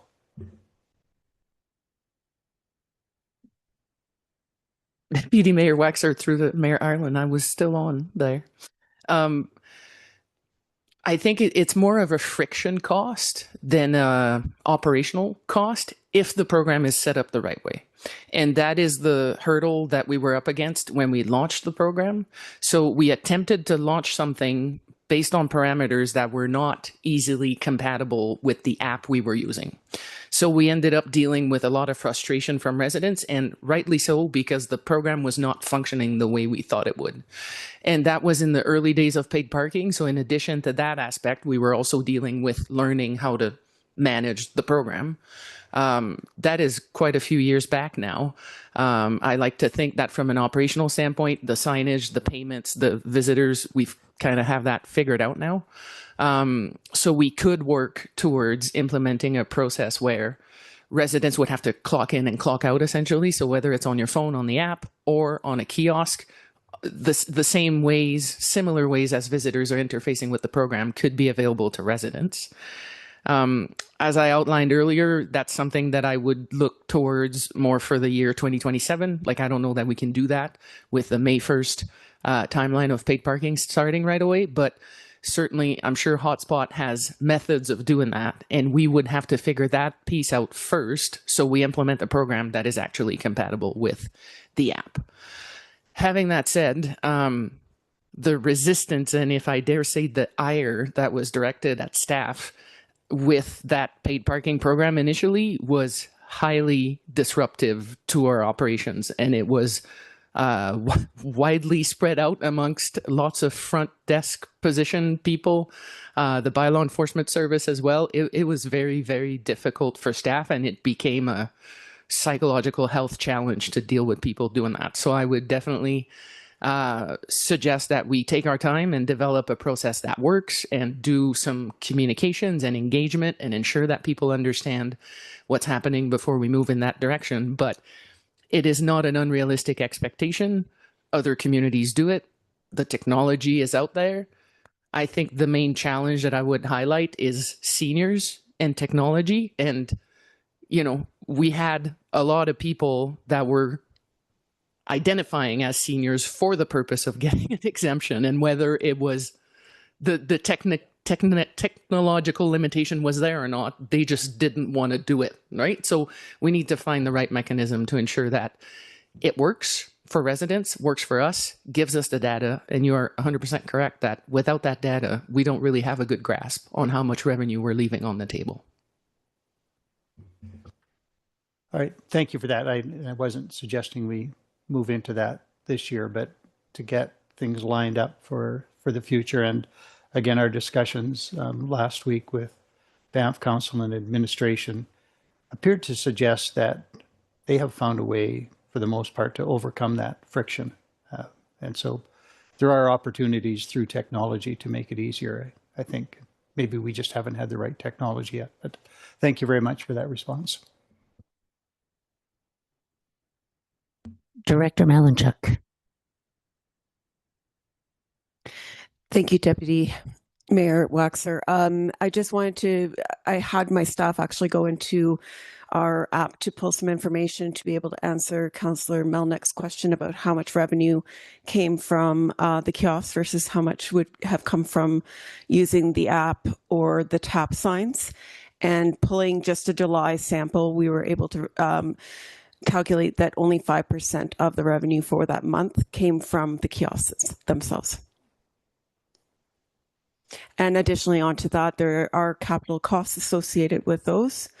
So every time we add new, we have to consider that there is that additional costs. They are going up annually. I think we started off at about 10,000. I think they're closer to 15,000 now. And we would have to think about the replacement of them going forward as well. Thank you for that information.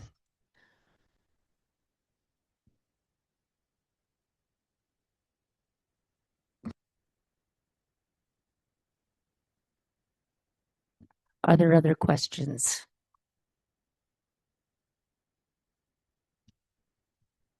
Seeing none, is there a councillor prepared to make a motion on the 2026 paid parking? Councillor Hall.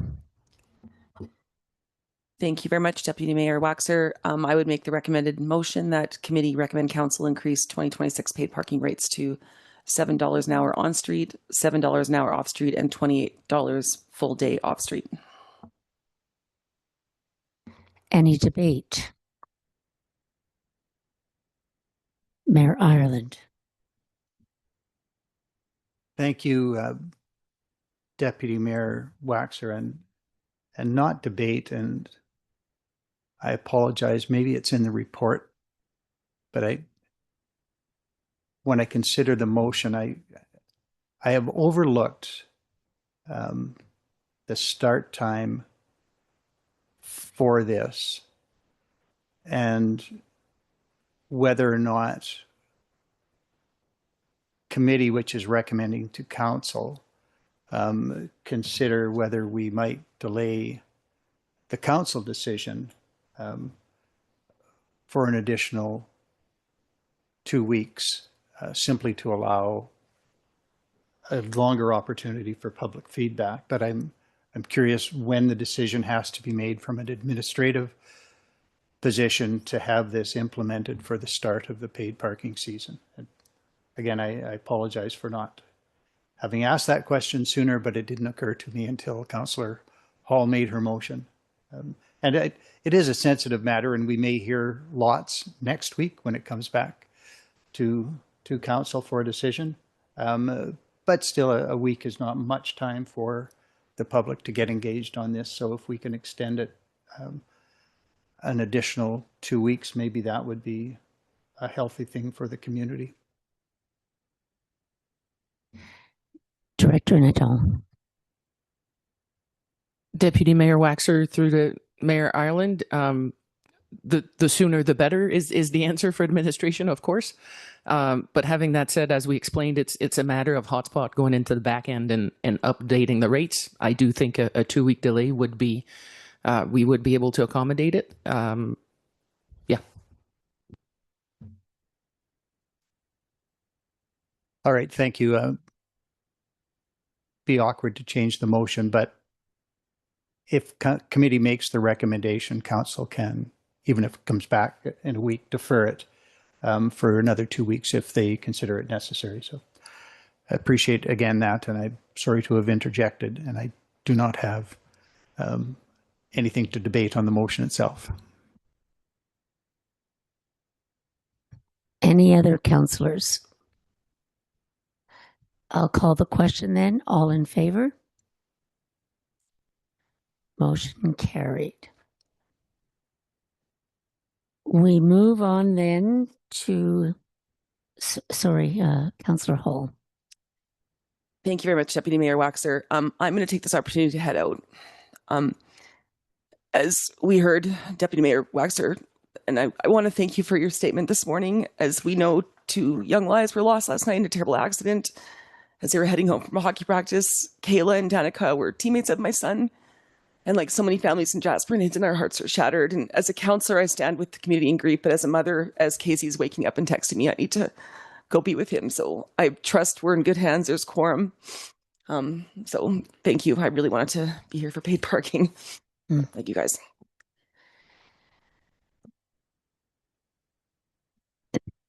Thank you, Councillor Hall. And our hearts are with you as you go through this. We move on. We move on then to 7.4 Alberta Police Funding Model. And that will be Director Nadal speaking to that. Thank you, Deputy Mayor Waxer. We are here today to bring updated information to Council regarding the police funding model and some new data that we received from the Government of Alberta. And as you can see, there's a recommendation in the report, and it is that committee direct administration to work with the provincial police funding model team to identify which modifiers and subsidies might apply to Jasper and report back at a future meeting. And so for a bit of background, prior to 2019, municipalities under 5,000 residents in Alberta did not pay for policing. And then in 2020, the Government of Alberta started implementing new legislation, which implemented gradually costs for communities under 5,000. So referenced in the report, we have the police funding regulation, so attached to the Act. And so in the first year, $126,000 was the initial cost we had to pay. And then it's been going up incrementally since then. As picked up by Councillor Melnick, there is an error in the report. So in 2025, the municipality of Jasper's operating budget was not for 286, but that number is actually closer to 380. That is an error in that document, so I thought I'd point that out. And then what's happening now is we just received the figures for 2026, 2027 moving forward. So if I can take you under discussion on the second page of the report. So the new number, which begins on a fiscal year, that is the federal fiscal year. So from April 1st, 2026 to March 30th, 2027, the estimated cost, so that is still not set, is my understanding. We will hear formally in March what the number will be, but the estimate currently is at $512,000. And the importance of the discussion, or the highlight here, is essentially that table, which shows up to 2020, 2030, 31, up to almost $1.2 million is what that cost is expected to increase to. Again, these could change. These are preliminary numbers that we received from the province. And there's also more information in the report about how which formula is utilized to come up to that number. And specifically, we're suggesting that some of the modifiers that are included in the program and that Jasper could work with the staff at the government of Alberta to try to identify specifically about the shadow population and which other modifiers might apply to Jasper and try to get more information and advance the file in that fashion is what we're proposing to do. An alternative being that council could approach this from a more political aspect and get the mayor to write some correspondence. But as included in the report, senior leadership team's advice is that perhaps some work with the staff directly at the government of Alberta might set us up a bit better for that discussion and could be followed up with some political action when the time is right. So I believe this is, again, a bit of a team effort with Director Malinchak, as the numbers are quite high, and this is pretty significant in terms of financial impact to the municipality. But I believe that the proposed number, the new 512,000, applicable for 2026-27, means that we could include this in the 2027 operating budget. So this doesn't necessarily have a big impact on 2026 operating because we wouldn't pay that bill until the beginning of 2027. That's all I have. As I said, CEO Given is quite familiar with this file as well. Director Malinchak has all the financial information, so we're happy to take any questions you might have. I'll open the floor then for questions. First, Councillor Melnick and then Mayor Ireland. Thank you, Deputy Mayor Waxer. I realize as a small community, we're in a national park, whereas many other small communities around the province are in counties and in rural areas where policing is more of a holistic view, where a community may be paying for policing in their community, but there's also a county that perhaps is also contributing to policing. And there may be a number of communities in an area with that county who have an overall policing effort. My question would be, does Parks Canada currently assist with policing costs in our agreement with them in our provision of emergency services, EMT responses in the park? Is policing part of that discussion? Director Hill. Deputy Mayor Waxer to Councillor Melnick. The policing is not included in our emergency services agreement with Parks Canada. So that is solely for municipal services being provided in the national park. However, your suggestion that our municipality is similar to having a county around them and the detachment servicing both areas, I think is a common occurrence in Alberta. And for us, it's the difference being that the county is the national park effectively.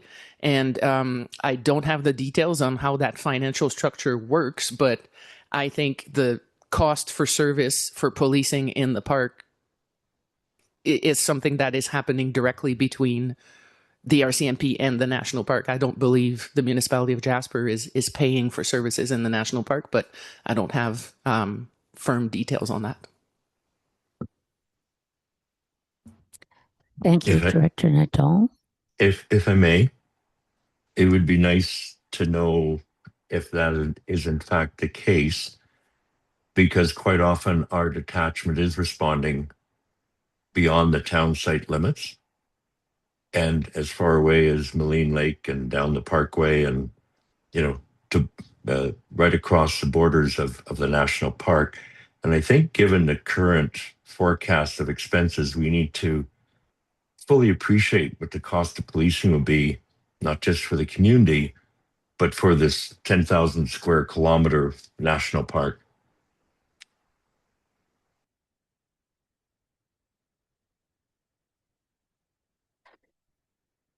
Thank you, Councillor Melnick. Mayor Ireland. Thank you, Deputy Mayor Waxer, through you to Director Dawn. I think 2 weeks ago,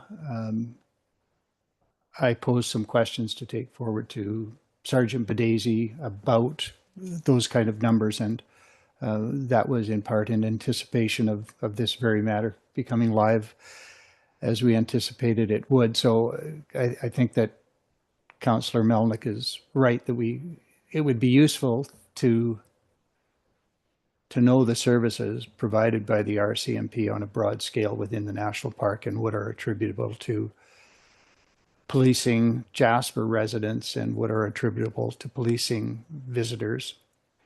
And it would also be interesting to know, and perhaps this can be asked of Sergeant Badesi, what the actual operating costs of the detachment might be. In terms of the question before us, I mean, I agree entirely to go and see what you can work out with those people who administer this from the provincial level before we turn it over to council, as the report indicates. I wrote some years ago requesting that the modifier be applied for our shadow population, and was told that we have no discernible shadow population.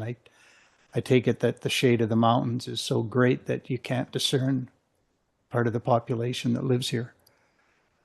So I am perhaps not the one right now to take this higher, and I'm happy to leave it to administration. But I do have some comments about the regulation itself, the police funding regulation, which to me is more challenging to read than the Income Tax Act. But the formulas that they use are almost indecipherable. But it's important, I think, that administration ask questions of provincial bureaucrats about what might be available to us in terms of modifiers. So there is potentially the shadow population, but it's impossible for me to figure out how population is set. So there are sections, and it is, there I can refer you to the section number. 3, so it's section 3, article 2B,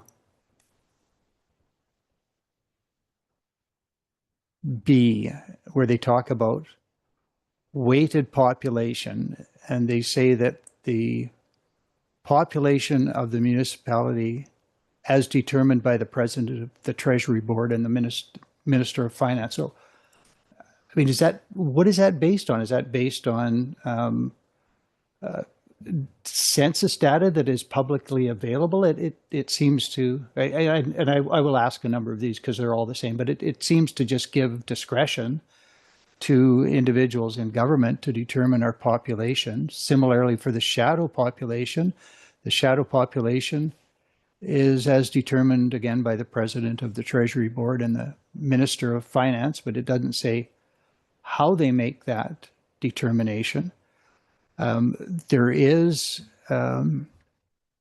later a subsection 3 that speaks specifically to specialized municipalities. And it says if a specialized municipality has an urban service area, which we do, we have an urban and a rural, but I cannot really decipher whether this might be applicable, because it's unlikely that our urban service area has a population greater than 5,000. But we serve a population, say, from the other side of the Athabasca River, which is not part of our urban service area. But can those residents be identified as part of a shadow population? We currently have residents living at Marmot Meadows, which is outside the urban area. Can they now be counted as part of our shadow population. And then, of course, we will, again, as we did last year, have some residents living at Whistler Campground. They're entitled to policing. We will have visitors at Whistler Campground and at least part of Wapiti and other campgrounds. They are all entitled to policing. Is that part of our shadow population? I mean, this to me is almost incomprehensible how this works, but I encourage you to raise these questions with counterparts in the provincial government to figure out what, if any, of these modifiers might apply to our circumstances. And I wish you success interpreting this regulation, because it is more confusing than just about anything I've read. So I don't know that there's a question in any of that, but I raise these points and hope that you can raise them in turn with your provincial counterparts. CAO Given. Deputy Mayor Waxer for Mayor Ireland. Certainly we will. One thing I can speak to is that previously the government of Alberta did have a determination of population regulation. So there's a separate regulation somewhere else where they described how they determine population. And in 2020, the government of Alberta decided to transition from the use of that regulation to using Treasury Board and Finance as municipal population estimates. So they have sort of an in-house way that they estimate what a municipality's population should be.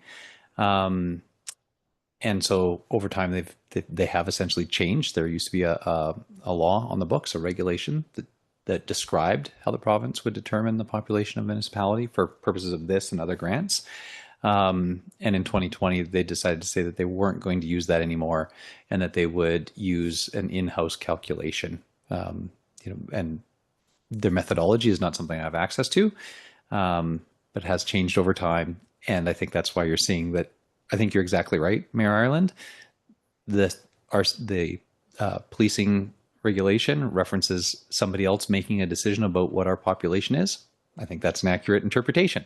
It happens in Treasury Board and Finance, and they probably have somewhere a methodology that they could describe to us. And we could discuss with department officials, whether to get a better understanding, and then assess whether it makes sense, sort of given all the factors that you mentioned. But I think your read of the regulation is correct. It's not as simple as what does the census say or what does a municipal census say. It is up to Treasury Board and Finance to determine what they think our population should be in any given year. Mayor Ireland. Thank you for that, Director Given. Do you have a sense of whether, when they talk about weighted assessment and weighted population, we are at risk in Jasper because of our relatively high assessments based on our relatively low population? Again, the cost of housing and property in Jasper is high. So is it fair to interpret this regulation as somewhat geared against our particular circumstances? And similarly, there are the crime severity index subsidy is, I think, a modifier that we are glad that we cannot apply for. Every report we get from Sergeant Badesi indicates that we don't have a crime severity problem here in particular. I don't know what the police detachment subsidy modifier means at all. I'm at a loss for that one, but maybe the actual cost of running the detachment might be relevant. But again, do you see, Mr. Given, anything that, other than shadow population, that seems to offer any opportunity for a modifier being applied in our favor? Deputy Mayor Waxer for Mayor Ireland. I think the shadow population would be the most direct. That was certainly what Council's advocacy in 2022 focused on. And my recollection is at that time, the province said, because you haven't undertaken a formal shadow population study that has been endorsed by Treasury Board and Finance, therefore we can't count any shadow population modifier for you. So, there may be a thread to pull out there of, well, what do we have to do to get a formally recognized shadow population that then could apply a modifier to our policing costs to reduce the cost? I am curious about the weighted equalized assessment.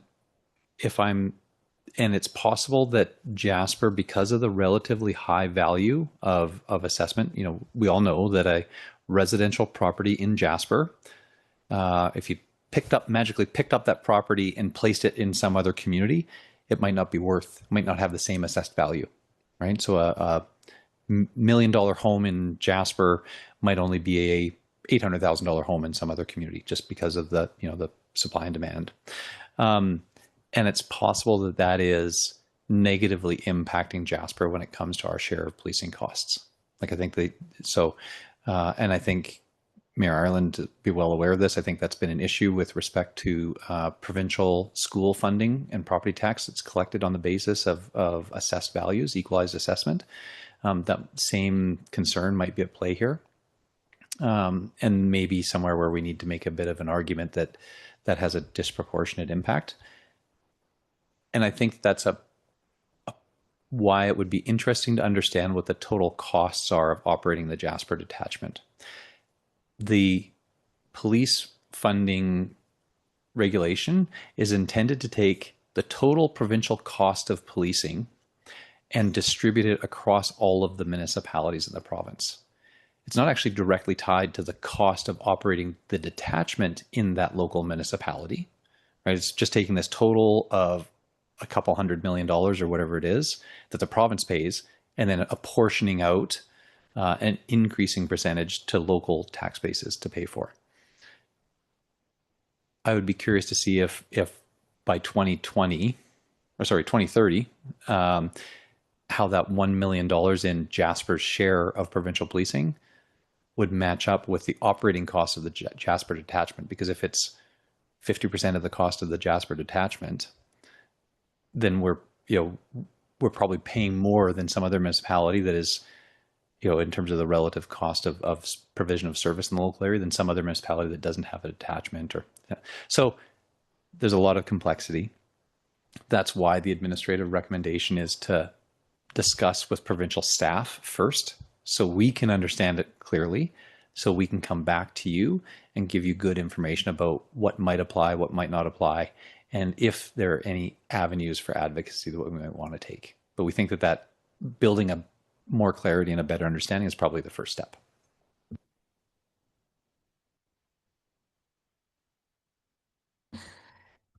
Thank you, CEO Given. I'm looking on the screen and around the room if there are other questions. And it appears, sorry, Councillor Frechette. Thank you, Deputy Mayor Waxer. To CEO Given, is this an RCMP policy that's Canada-wide, or is this just germane to Alberta? Deputy Mayor Waxer for Councillor Frechette, thanks very much for the question. I think it's a really important point to make. This actually has very little to do with the RCMP and is 100% a choice of the government of Alberta. So the government of Alberta has a contract with the RCMP, like a service contract, where the RCMP says, we will provide policing to communities like Jasper and the Yellowhead County and wherever else.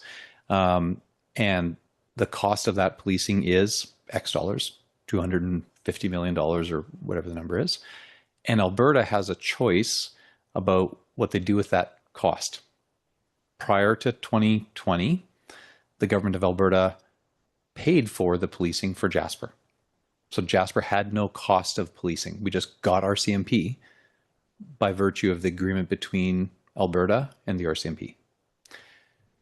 Over time, the government of Alberta has said, we think we don't want to pay all of this cost anymore. We're going to push some of that cost down to the individual municipalities that didn't used to pay for policing. So the RCMP still have the same costs. Sorry, the RCMP costs are independent of that choice of the government of Alberta, who basically said, we're going to make, and I mean explicitly, they said, we're going to make communities like Jasper, who didn't previously have a cost of policing, start to take 30%, up to 30%. We want to increase it to covering 30% of the cost of that total bill that Alberta receives. We're going to download that to local municipalities. Well, just as a follow-up, then it would seem to me that a vital piece of this debate or discussion we have to have at a provincial level is going to have to be directly linked to the cost of our local detachment. And in no other small measure, just the shadow population, speaking to Mayor Island's response that he's asked about our shadow population. It's a pretty big shadow that we're asking our detachment to cover. It would be interesting to see what the rebuttal would be from the province in this regard. It seems to me this is an exorbitant. I'm not saying that zero cost was right either, but to go up to these numbers certainly in the next 5 years is going to be a significant burden on our taxpayers in Jasper. And there's no question.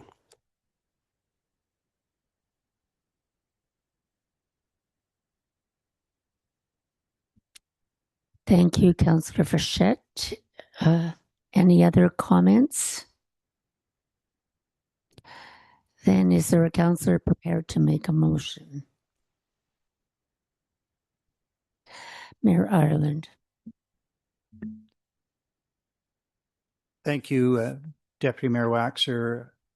I will make the motion that committee direct administration to work with the provincial police funding model team to identify which modifiers and subsidies might apply to Jasper and to report back at a future meeting. Thank you for that motion. Is there any debate? I'll call the question then. All those in favor?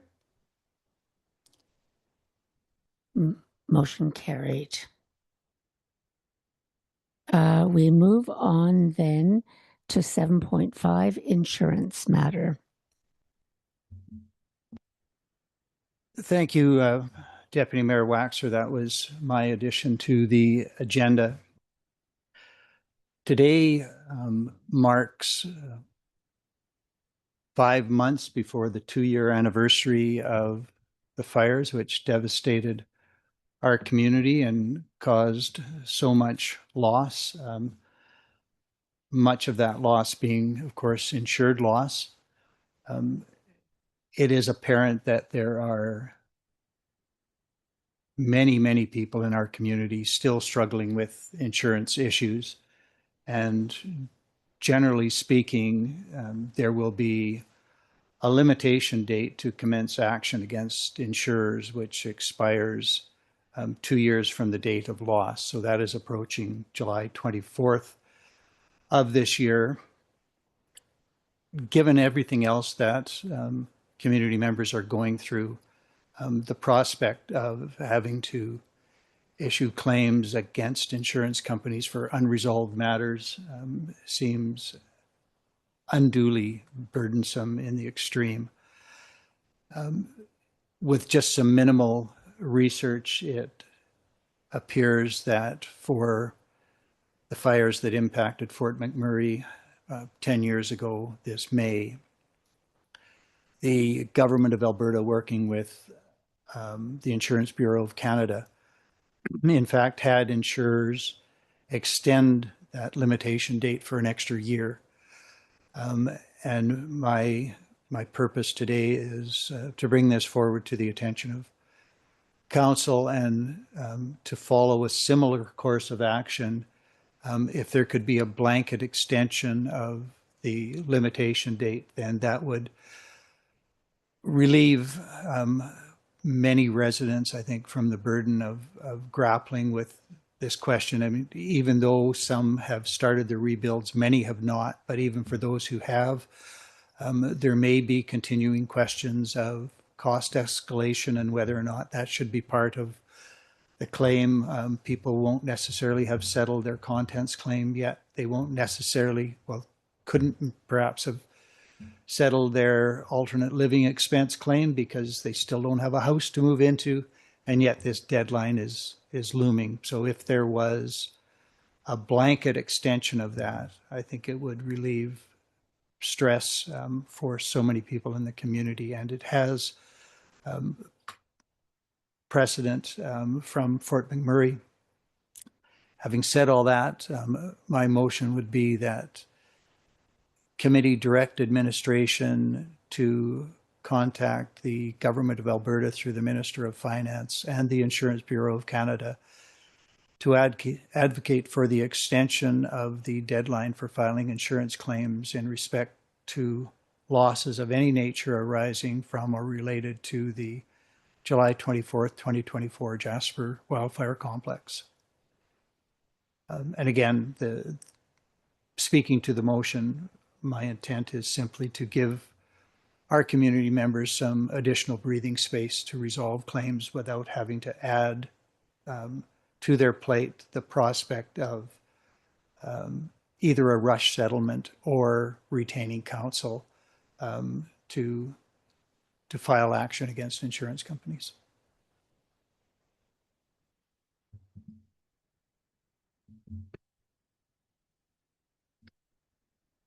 Open the floor for questions for Mayor Ireland.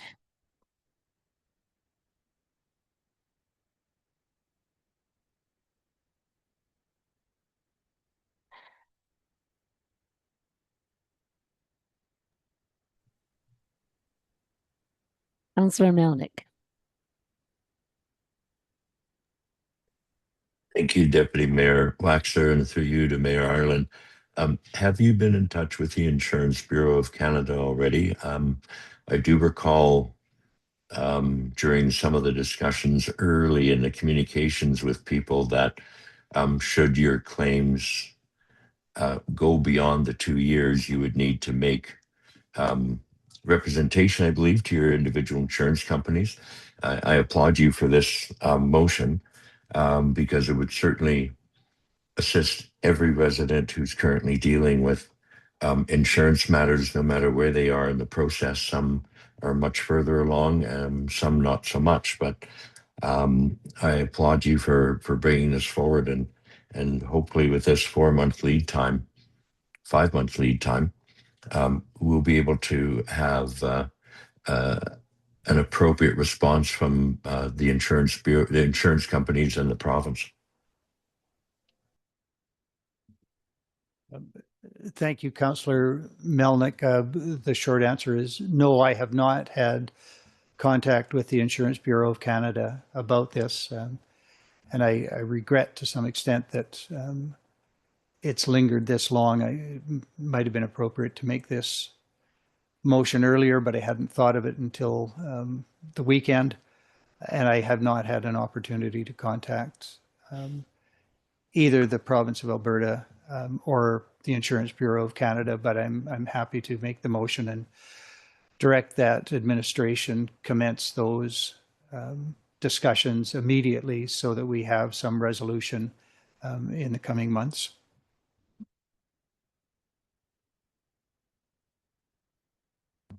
Councillor Roger. Thank you, Deputy Mayor Waxer. My comment would be in support of that, except I would recommend that it be 18 months rather than 1 year. I think you're going to find that people will still not have started houses by our 2-year anniversary, and then a year further after that may be too short, and they'd be faced with the same problem. So I think 18 months would be, I would recommend that.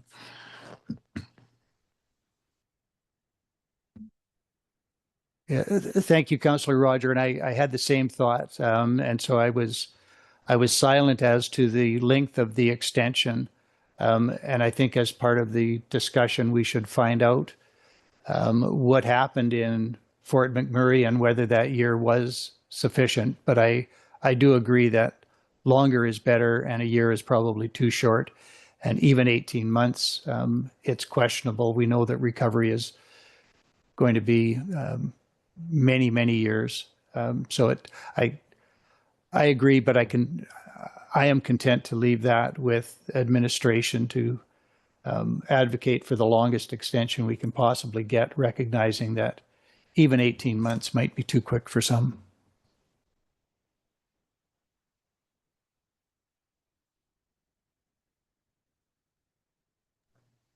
Okay, thank you.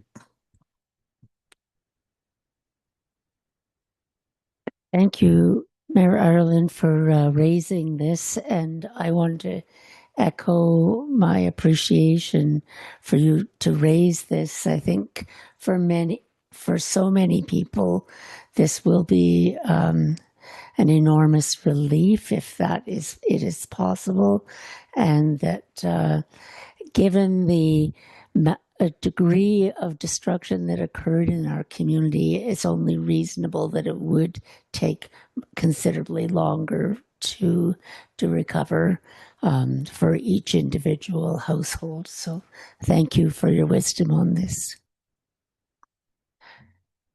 I wondered if you would mind reading your motion again, and that then I'll call the question.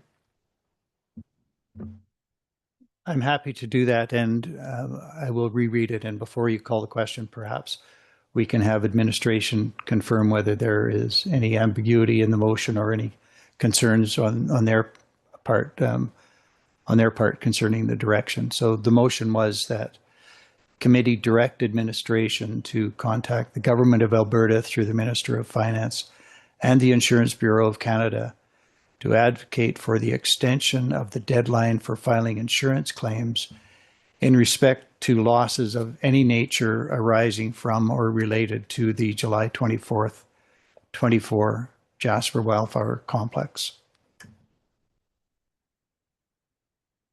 Any thoughts from administration?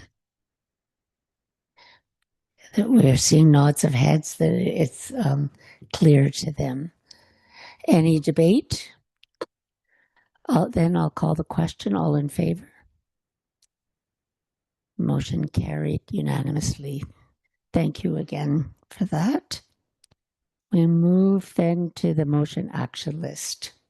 And CAO Given, do you want to walk us through that? Sure. Absolutely, Deputy Mayor Waxer. Very briefly, I would suggest that the parcel CH Access Road and Spruce Avenue development tender item from September of 2024. That was the item that we dealt with early on in the agenda, the local improvement levy.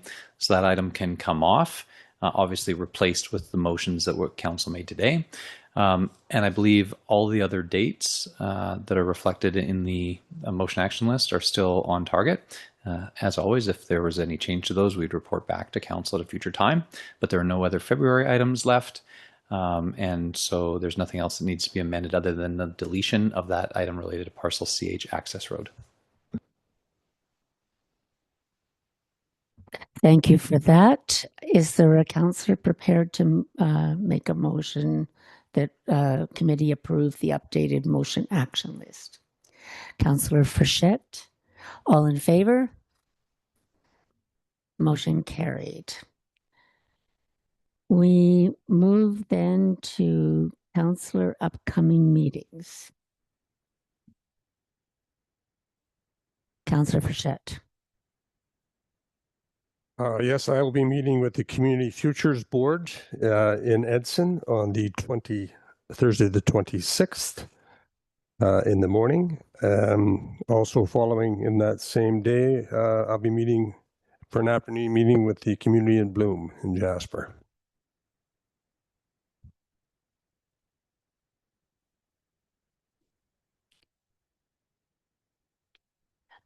Any other updates?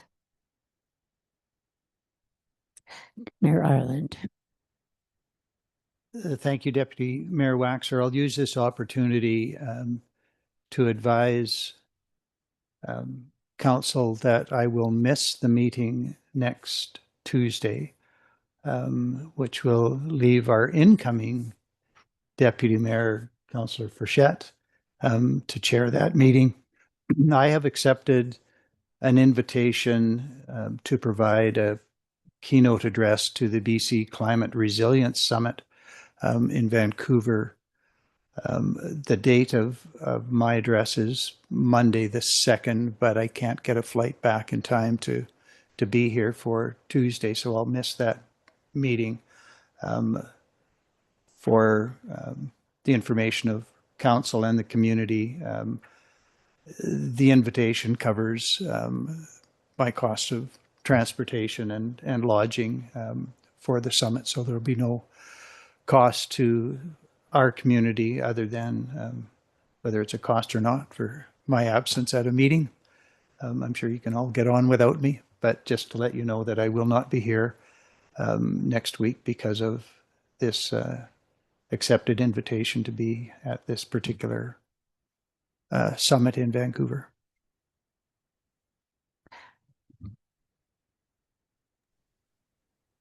Councillor Melnick. Thank you, Deputy Mayor Waxer, and I regret that I will not be joining Councillor Frechette on Thursday at the Community Futures meeting in Edson. However, I do wish to report on behalf of Councillor Hall as the alternate. She's agreed to attend that meeting. The only upcoming meeting that I have is actually a Community Futures online course on the 5th of March, which is regarding the legal responsibilities of boards. Thank you for that. Councillor Roger. Thank you, Deputy Mayor Waxer. I'll be going on March 2nd to the Recovery Advisory Committee meeting in Jasper. Thank you. And I can comment that I will be attending on Friday the annual Employee Appreciation event, as well as the Recovery Advisory Committee on the 2nd. With that, we could speak about upcoming events. Are there any additions to those? Seeing none, we have a number of in-camera items two in-camera items to speak to, and I wondered if either of those will require us to come, will have anything to share with the public after we move it back into out of camera. Deputy Mayor Waxer, administration doesn't expect that there'd be any motions or actions arising. These are updates to council, and no, we don't expect there'd be any motions arising that we would need to come back into public to do. Thank you. So then at this point, we would need a councillor to make a motion to move in camera and advise the public we will come back out of camera to adjourn. So if there is someone, Councillor Frechette has made that motion, all in favor? Thank you for that. We now conclude this meeting.